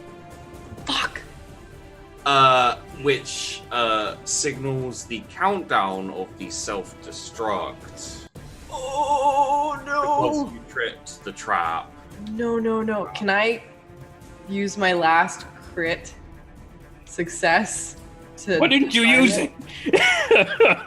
Because I thought I could use the fate points, okay? I'm gonna use my last crit success to fix it. To stop the self-destruct. Yeah. Okay. Yeah, you know, slap yourself a couple of times. Control Come on, elite. You can do this. All And then step 4. and you just turn around and punch a screen, and it does. And, Not on my watch. I am the only one allowed to have breakdown. Yeah. So that has activating the trap has disabled the other logic puzzles, things like that. Luckily, you don't need logic to get in. Crit success, guys. You know, when you use them, they're effective. That's not what I was told last episode. I used my crit. Well, mate, I was all behind your crits. I enjoyed them. I loved them. Everyone else is complaining. So yeah, you now have access to the code. You can see the connections to all of the to all of the other labs and everything. You can everything you need is at your fingertips now. They're still all connected. They're still all... What? They're still all connected. I'll disconnect them. You can't. Wasn't that the whole point? Was I was going to try to disconnect them? That was the point of getting in, so that you can disconnect them. So you So now I need to disconnect them. Yeah, you're getting through the traps laid by whichever tech priest made this thing, and the logic puzzles. You tripped the logic puzzle. The self-destruct activated. You used your critical success to disable the self-destruct. This is really complicated. It's made by someone who seems to speak a different language to you. Maybe they have their own code in that language. It will take you months to break this code without some kind of like critical success or something. Chat, that is the cue for you to do something about this horrible situation. Can someone give Miria a crit? Before Miria, Okay. before anyone does that or anything, well, they can if they like, I guess. But you can still activate the thing. It's just gonna go everywhere. It's gonna poison all of the planets. But there's no point in right now because we're not at the pinnacle of the war. So, there's no point in doing it right now. I'm gonna buzz into them and be like, so I know you're probably busy. There's good news and there's not so good news. The good news is I got in. I can access the thing and make the virus go out. The bad news is whoever made these lock-in, and I'm assuming it's Miss Rosenkrantz, the Inquisitor, who was killed, so we cannot interrogate her on why and how she did this, which is just funny to me, but like it will take me months to try to crack this. I have no idea. I've never even seen this language. So if we have to trigger this, it's either now and we throw the toxin to all of the planets, or it's in a few months when I maybe learn a completely new language of gold. Inquisitor Arkil, this is your call.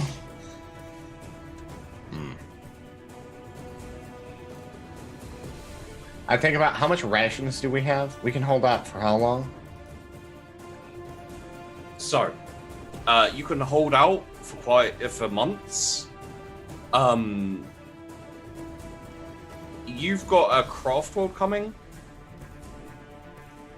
with no real way to fight it or stop it. The best that your fleet can do against a craft world and a craft world fleet is to delay. And at max, you've got about 6 more days till it gets here. So, just the basic options here are poison all the worlds or leave the virus and labs and everything to the Eldar. I would like to point out someone just got a crit. What?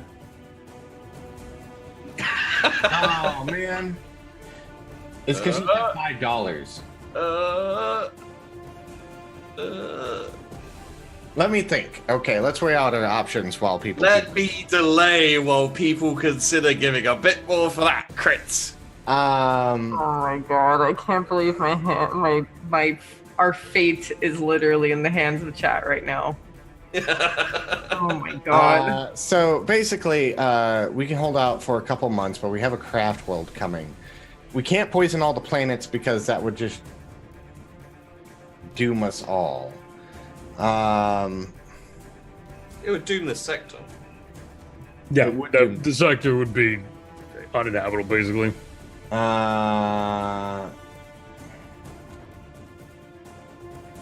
So while people do math and such like that,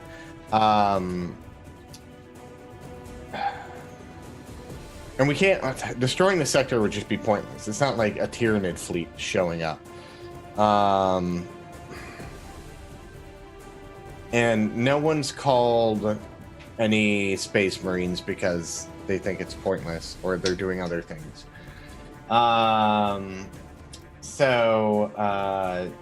takes a while. It also takes a while. So I wonder if they're already been on their way and I don't know. And it'd be cool if the Dark Angels showed up and they're like, we're here to help. And I'd be like, oh my god, here's my little happiness pie. Lazarus, what do you think? Lazarus just kind of looks over at you. He's like slumped against the wall of the trench, bleeding out. Wait, Miri, can you? Well, Akil, personally, my opinion, I'm willing to fight and die for this planet. Wait, is he dying?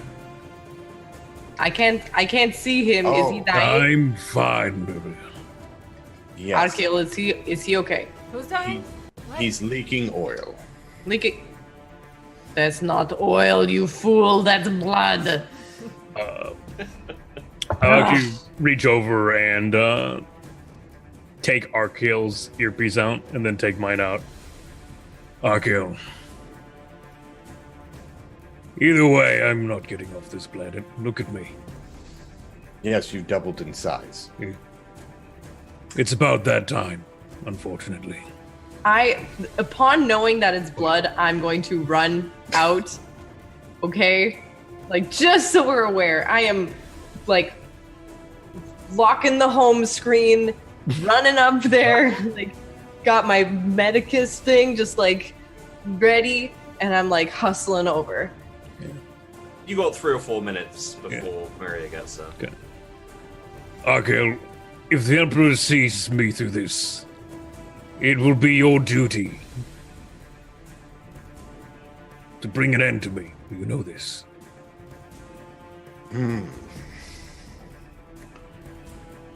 I know. I was very much prepared if you were going to fall in that fight or if anything more severe happened than what it did. I had a bombardment ready. Understandable. Continue. So, I am willing to die.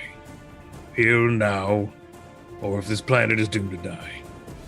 I do not think it is within our rights to condemn the soldiers of this planet as well, or the lives of everyone on all the other planets. The ones you've saved, the ones that have yet to be saved.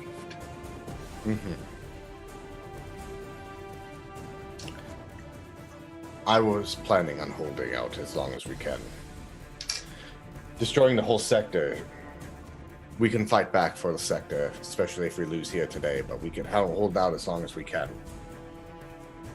Especially with the craft world here, there may be an opportunity to get more assistance. So, I have one potential idea. It's about as dumb as any of the things that have been said in the past by Sybil and Miriam in terms of plans, but we have a cruiser with warp capabilities. If we could get in contact with the Inquisitor, we'll have coordinates of an Eldar world.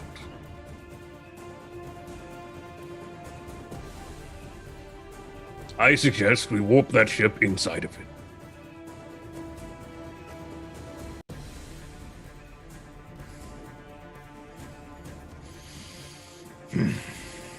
We could do that. It might be our only hope.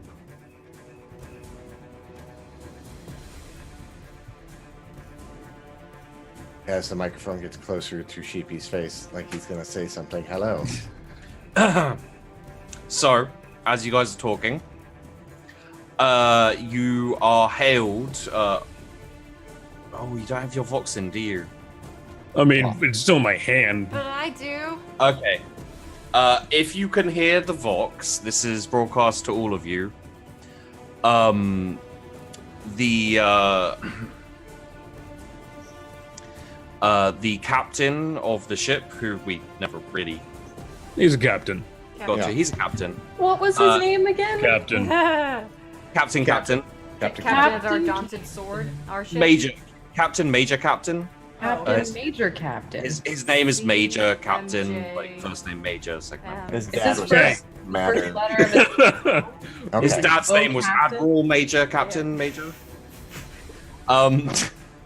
So his voice comes over the Vox, and reports. We have heard word from the.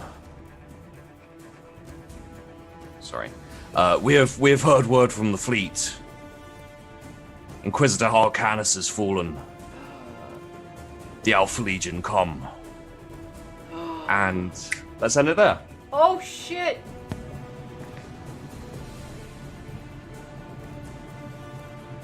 Damn. Alpha Legion wrecked everyone. Chaos, boys. Just for the record, Frail and Dame were in the fleet, so Yeah, no, my girlfriend's dead for. I mean, I imagined as much. Basically, Here's the thing. Wait, is this the end of the campaign? Yeah. Yeah. no, there's more if you want to come back to it another time. Oh well, yeah, but like for us, this is the season finale. But yeah, this is the season finale. Fuck! I didn't even get to use the crit success. Yeah, but you have it for other things if you want it. But I just want to reiterate, Arctic, thank you for the biddies and the support. Miria can hold on to it, aka Vandy can hold on to it. Yeah. Ah. You're gonna need crit successes in the next campaign. The Halloween short. Oh God. Yeah. I'm not using crit success. Oh, I may do that just to look cool, but Season 2 Hydra Boogaloo. Vandy's about to have a fucking coronary. And yay! Oh, I my love these brain. types of cliffhangers. They're the best. Your My girlfriend favorite. died. It's okay. Sybil wasn't really that attached. It's really fine. She was crazy. That was okay. You guys don't know Sybil, so I feel like after 18 episodes, you guys would get it, but apparently not. I got it. I mean, I got it. as soon as you said Mortat Assassin, I was like, oh.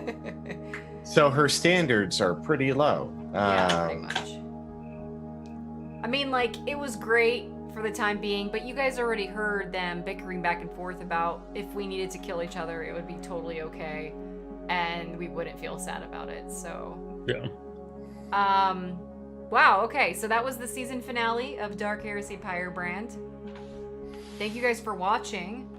I would like to go around the table and get people's takeaways or thoughts, and then we'll talk a little bit very briefly about what's happening next week and moving forward. So let's, you know what? Let's start with the person with the biggest reaction. Vandy. Yay. What do I even say? What do I even say?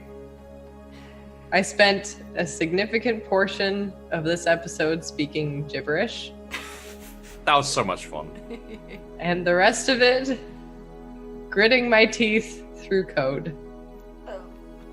My life for the Omnissiah. I am so blue-balled right now in this goddamn episode. This is the biggest fucking cliffhanger, and I'm pissed. Have I blue-balled everyone in this campaign at one point? No, Oh, yeah, not hippie. Okay. I'm good. I've been blue-balled, blue-titted, whatever you want to call it, too many times. Too many. I mean, I guess I've been denying any demon fights, but I wasn't really like, demon. I mean, I haven't gotten an interrogation. Yeah. That wasn't my fault. That was 100%. everyone else's fault. They're like, Listen, hey, I could have want figured out interrogate that code this if person. it Like, wasn't. I killed them while you were saying you wanted to do something, and I wasn't paying attention. I shot them in the head. They're dead. I didn't mean to. Hang on now. 100% was paying attention. 100% purposely killed them. 100% didn't feel bad about it. I feel First-hand account, believe me. I didn't pay attention to you. I shot them. I didn't mean it. Not. That's what they call denial. The river? Vandy, any other thoughts, please? You know what? Am I signing off on this season? Is that what's happening? Am I doing that? I'm like still stunned, man. I can't process it. I'm the wrong person to start with, but That's why it's so much fun. I hate this. I played Miria terribly today, but my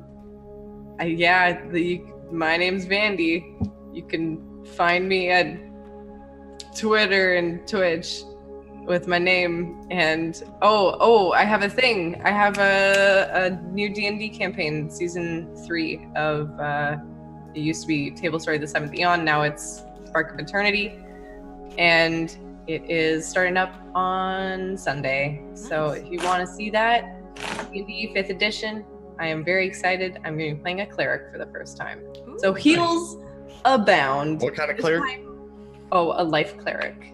Oh, shit. Yeah. But she's going to That's be all you're gonna like do. kind of gothy. So, That's fantastic. Oh god, Yeah. cleric of like the death god. Perfect. no, but she's of a life god actually, but she just acts gothy. That's really good. I don't Also, Zagoticus is my twin brother, so Yeah. it's gonna be a very interesting show. So, Nice. yeah, that's where you can find me, All right. Very and good. then back here eventually. Yeah. All right, McLoken, thoughts and all that. So that was the worst time for a yawn to kick on. I apologize. I'm upset that everyone else has like a nemesis except for Archaeal. I don't. You had Mordecai. He was I a have like nemesis. He 3 just nemesis. fucking challenged me a while ago and then left. Yeah, that was your I killed nemesis. him. That was your nemesis. And then Sybil had everyone. literally Jenny's everyone in this goatee. campaign Yeah, was and then Miria had Lonnie and Bonnie. Lonnie and Bonnie, 2 and- very awful pieces of shit. And Archaeal has just been around trying to interrogate people. That's what it is. Archaeal's nemesis is Sybil.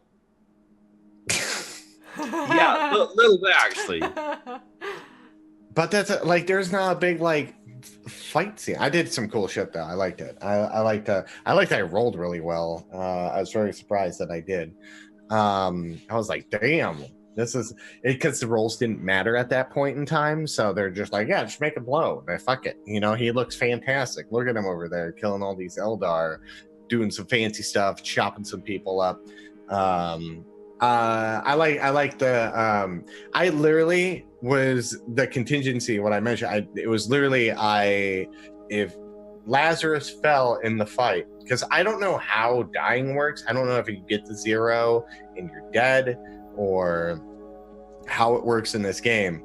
But if Lazarus was gonna fall, I was gonna say fucking Archaeal that time was scheduling a bombardment for those coordinates and fucking waiting on the command to waiting for them or for Archaeal to give the command to proceed with the bombardment. And I was really excited to do that, but that never happened because he had 2 hit points left and he killed him, which was pretty amazing. It was an amazing fight. And then but I'm now have forever and a day to think about what's gonna happen next season. I can't help it, because I don't. Now the fucking Space Marines are gonna, Chaos Space Marines are gonna show up. The Orcs are on the planet. The Eldar are gonna show up. It's gonna be a fucking war orgy on this planet, and there's nothing we can do about it. Like, we have a little hovel that, like, I think we need to bunker down in and hope for the best, and fucking try to hold out and let them fight it out, because they will. And especially the Orcs are on the planet, so they'll begin fucking fighting everyone and then dying, and then stronger orcs will be born, and then the cycle will just repeat itself until it's an orc planet, and then we have to fucking Terminatus it because they didn't Terminatus it before. And what he wants to do with the cruiser, because he might have to send off the cruiser, or they might have to seal this off and get the fuck off the planet and get the fuck out of there. Depending, especially, we don't have backup anymore. There's a lot of things going through my head right now that I need to sort through and cry about my feelings in the bathtub while drinking a nice WH40k, and go from there. But yes, my name's McLoken. You can catch me on a few different shows here on Twitch. I run my own show on Mixer on Wednesdays. Just follow my Twitter at McLoken. Oh my god. I can't help it, okay? I can't help it. So thanks, guys, for hanging out and watching these shenanigans. Fantastic. All right. Crazy Hippie. Hi, my name is Crazy Hippie 69. I'm a variety caster on Twitch. I am currently not in another campaign, which makes me sad, and I want to be in one. But yeah, this has been fun. Gonna be interesting to see how the life of Lazarus goes. Because, well, he's basically condemned. Yep. Because he's a mutant, and it's really hard to hide that now. Mm-hmm.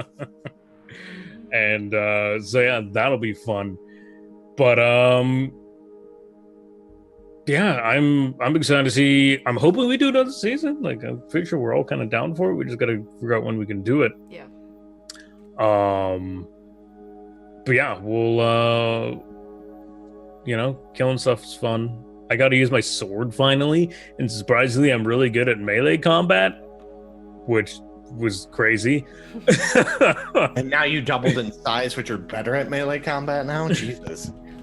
Oh, I'm stronger in melee combat is the difference. My strength and toughness went up by 10.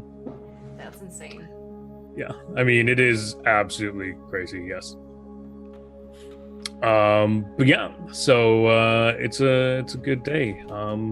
Yeah, you'll find me over on my channel, or nowhere else until I find another stream or something to hang out in. Hey, guys, you got anyone for me to go?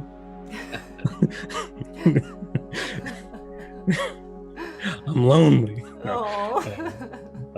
No, I mean, we have the October thing coming up, so I'll have that. I'm excited, but I love roleplay, so whenever I get to do it, I'm always excited and always bummed when it ends. So. Yeah, it's like a bittersweet. Like, it's fun, but it's like, damn it. Yeah. All right, good, guys. Make sure you guys follow all those fantastic people. Sheepy, last but certainly not least. I did it when you took a drink on purpose. Yeah, it was perfect. Hey there, guys. I'm Sheepdog. SheepDogGaming on YouTube. Search me, you can find me. I have enjoyed this so much. I was worried that it was going to run too long, and it did.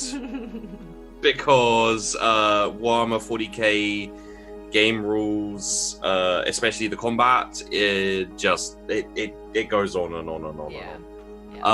I tried to, shorten it as much as possible. If I hadn't have, and we'd have played exactly by the rules, we'd be about halfway through Sybil's fight right now. Yeah.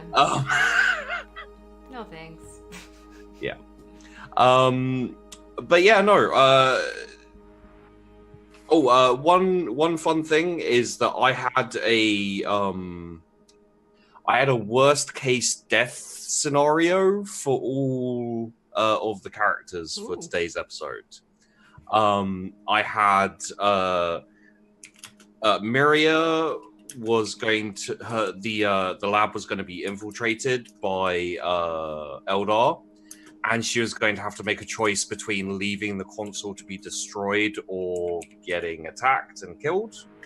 Lazarus, I think his death, his looming death was fairly obvious. It was a giant biting sword. Archeol was actually going to be captured and interrogated by the Eldar, which is mean. You wanted your interrogation, right? That's so. which is so I know, but that's the most ironic. appropriate thing I could And think. you know what? How it would work is that I would interrogate them, Them. and when they think they're interrogating me. Yeah. And Sybil's death obviously would have been at the hands of the warlock. If she had have died and used a fate point, she would have lost both her arms and be left to fend for herself in the wilderness. Nice. Yeah. Nice. Yeah. By the way, I'm really glad I didn't use my crit success to kill her, to be honest with you, because like that would have felt like way more shitty. No, honestly, I had been absolutely prepared to die fighting that Eldar, and I still have my melted bomb. I would not have died the way you thought I would have died. So remember at when you got down to 2 hit points, and I went, oh, I thought you were gonna fucking whip out the melta bomb and be like, see ya, and fucking do that, and I was like, Just like, Oh. bye-bye. I mean, so if he hadn't died from the last hit, I would have burned, whether it took one or all the rest of my fate, I would have burned it and activated the melta bomb. Mm-hmm. that would have been cool. Lazarus bomb. But yeah, go follow So- Sheepy on the thingy. Oh yeah, I was just gonna say. So there are other places that the group didn't find. There is indeed Archeol's homeworld somewhere out there. There's not much, but you know. Maybe you would have found Nemesis if you'd have gone to visit a few other planets, possibly. Who knows? Realistically, his nemesis is actually Sybil Yeah. for taking all That's his right. Yeah, I take away Yeah. everything from him. It takes Sybil's the reason why Archeol can't have nice things because she kills them. It's also the same reason why it's very possible the entire sector would have been wiped out. That's all Sybil, technically. I mean, technically, it's Rosencrantz's fault if we're really But we could pointing have gotten fingers. the information from her Right, but like, if she had a head. I'm just saying. Anyway, thank you. This is CP, turning into a lover's quarrel for now. GMing for us. Real quick, guys, I am the Mortet Assassin. Metamancer is my show. I'm a channel with these lovely folks. I enjoyed every moment of it. Like I've already said before multiple times, being able to bring back this character from a first edition 7 years ago campaign that I never got to really do anything with to now has been fantastic. I stayed very true to what she was supposed to be. You know, with the except, you know, even to the reluctance of my party, even in situations that put us at disadvantage, I'm very much a stick to my guns kind of person when it comes to characters. So I'm really glad I got a chance to do that. I'm really glad I got a chance to show off her glass cannon capabilities, despite being blue-balled multiple times by fate points. And I'm really fucking glad I got to kill that goddamn warlock without a crit success. For the actual hit, obviously, because I did crit success the dodges, because she would have wrecked my fucking face. Yeah. But yeah, so thank you guys for tuning in. I'm gonna do a real quick outro with what's coming next, and then I'm gonna be starting up the GTA RP stream like we normally do on Friday nights. So we'll be jumping into that shortly. So next week, if I'm not mistaken, we're still doing a show, but it's going to be the beginning of like a 3-part series for like October, the whole Halloween horror-esque type thing. Sheep, if you want to kind of like maybe talk a little bit more about it, if you want to give some nods or teasers to what it might be like. Sure. Is it next week though? The Is it 6th? next week or the week after? I think it might have been the next week after. I thought, well, if we start on the 13th, it'll be the 13th, the 20th, and the 27th. Which We one? won't be here the 27th. 27th That's is right. TwitchCon. That's right. Right. I'll That's be what- here. that's so why we're we just doing the moved it 2-part series forward. then? The 12th and the 19th? Yeah. Well, I can do the 6th. So the 6th is fine, but Okay, it's we'll work it out. If it's not We next will week, it'll work it out. definitely be the week after and the week after that, so those 2 concurrent weeks. And then after that, we are going to be taking a break from Dark Heresy on the channel until the new year. We might start sooner, we might not, but end of October plus November, December for me and a few other people is just really hectic, especially between people who are doing school, like Vandy, and then holidays with families and all that stuff. So we might be able to like throw in, like sprinkle in some sessions here and there, maybe as like side note stuff. But as far as like an ongoing campaign, we won't be starting a new season until the new year. And from that point, it will. We're like 90% sure it'll be a Rogue Trader game at this point in time. So stay tuned for that. Gonna swap things up a little bit out of Dark Heresy into some Rogue Trader. I'm really excited about it because I haven't played Rogue Trader in a really long time, so I'm gonna have to brush up on that. But I really like Rogue Trader, and it's way more ridiculous and I think a lot more flexible for the types of shit that we like to pull. Rogue Trader is actually my game. It's my favorite game to GM, so that's gonna be interesting. Do you want me to do the little details on the? Yeah. So the Halloween show, which could be 3 episodes, could be 2, we're not sure yet. Is going to be a mix of Alien, the film Alien, and the film Predator, in the 40k universe. Alien versus Predator. It's not Alien versus Predator. It's Alien and Predator team up to fuck with everybody on the fucking ship. Alien plus Predator. I ship them. So yeah, it's gonna be a survival horror game with the players more likely to use escape and survival skills than combat skills. Correct. Combat is going to be not a good idea for the most part, so gonna see. And I believe we at least have one guest for the first episode, so that should be fun. Yeah, I think actually it might be good to take next week off so I can also do production prep, and then I can find any other people for the guest appearances for the second one too. So It's also Canadian Thanksgiving next weekend, so okay, well there you go. So the Oh, 12th hey there! 13th. Look at this So turkey. that would be brain. Friday, Oh. October 12th if you're U.S. times, and then the 13th at like midnight, I think, or whatever, UK. But other than that, guys, thank you for all the support that we've had for this season, between the subs and the resubs and the bits and the tips and all that, and just your engagement in chat above all else, really. It's been super fun. It's great to watch you guys react and support us when we are down about the things that have happened. I would love to remind you guys to jump into our Discord. If you're not there yet, please feel free to jump in there because we have tons of RP conversations in that. And then I'll also be posting more updates on the upcoming campaigns in that Discord as well. So yeah, I think that's it. If anybody has anything else to add, let me know. But I think that is a wrap for us. Stay tuned. In the next 5 minutes, I'm going to be starting up GTRP. Thank you guys again. We will see you soon enough. Have a good one. we love you.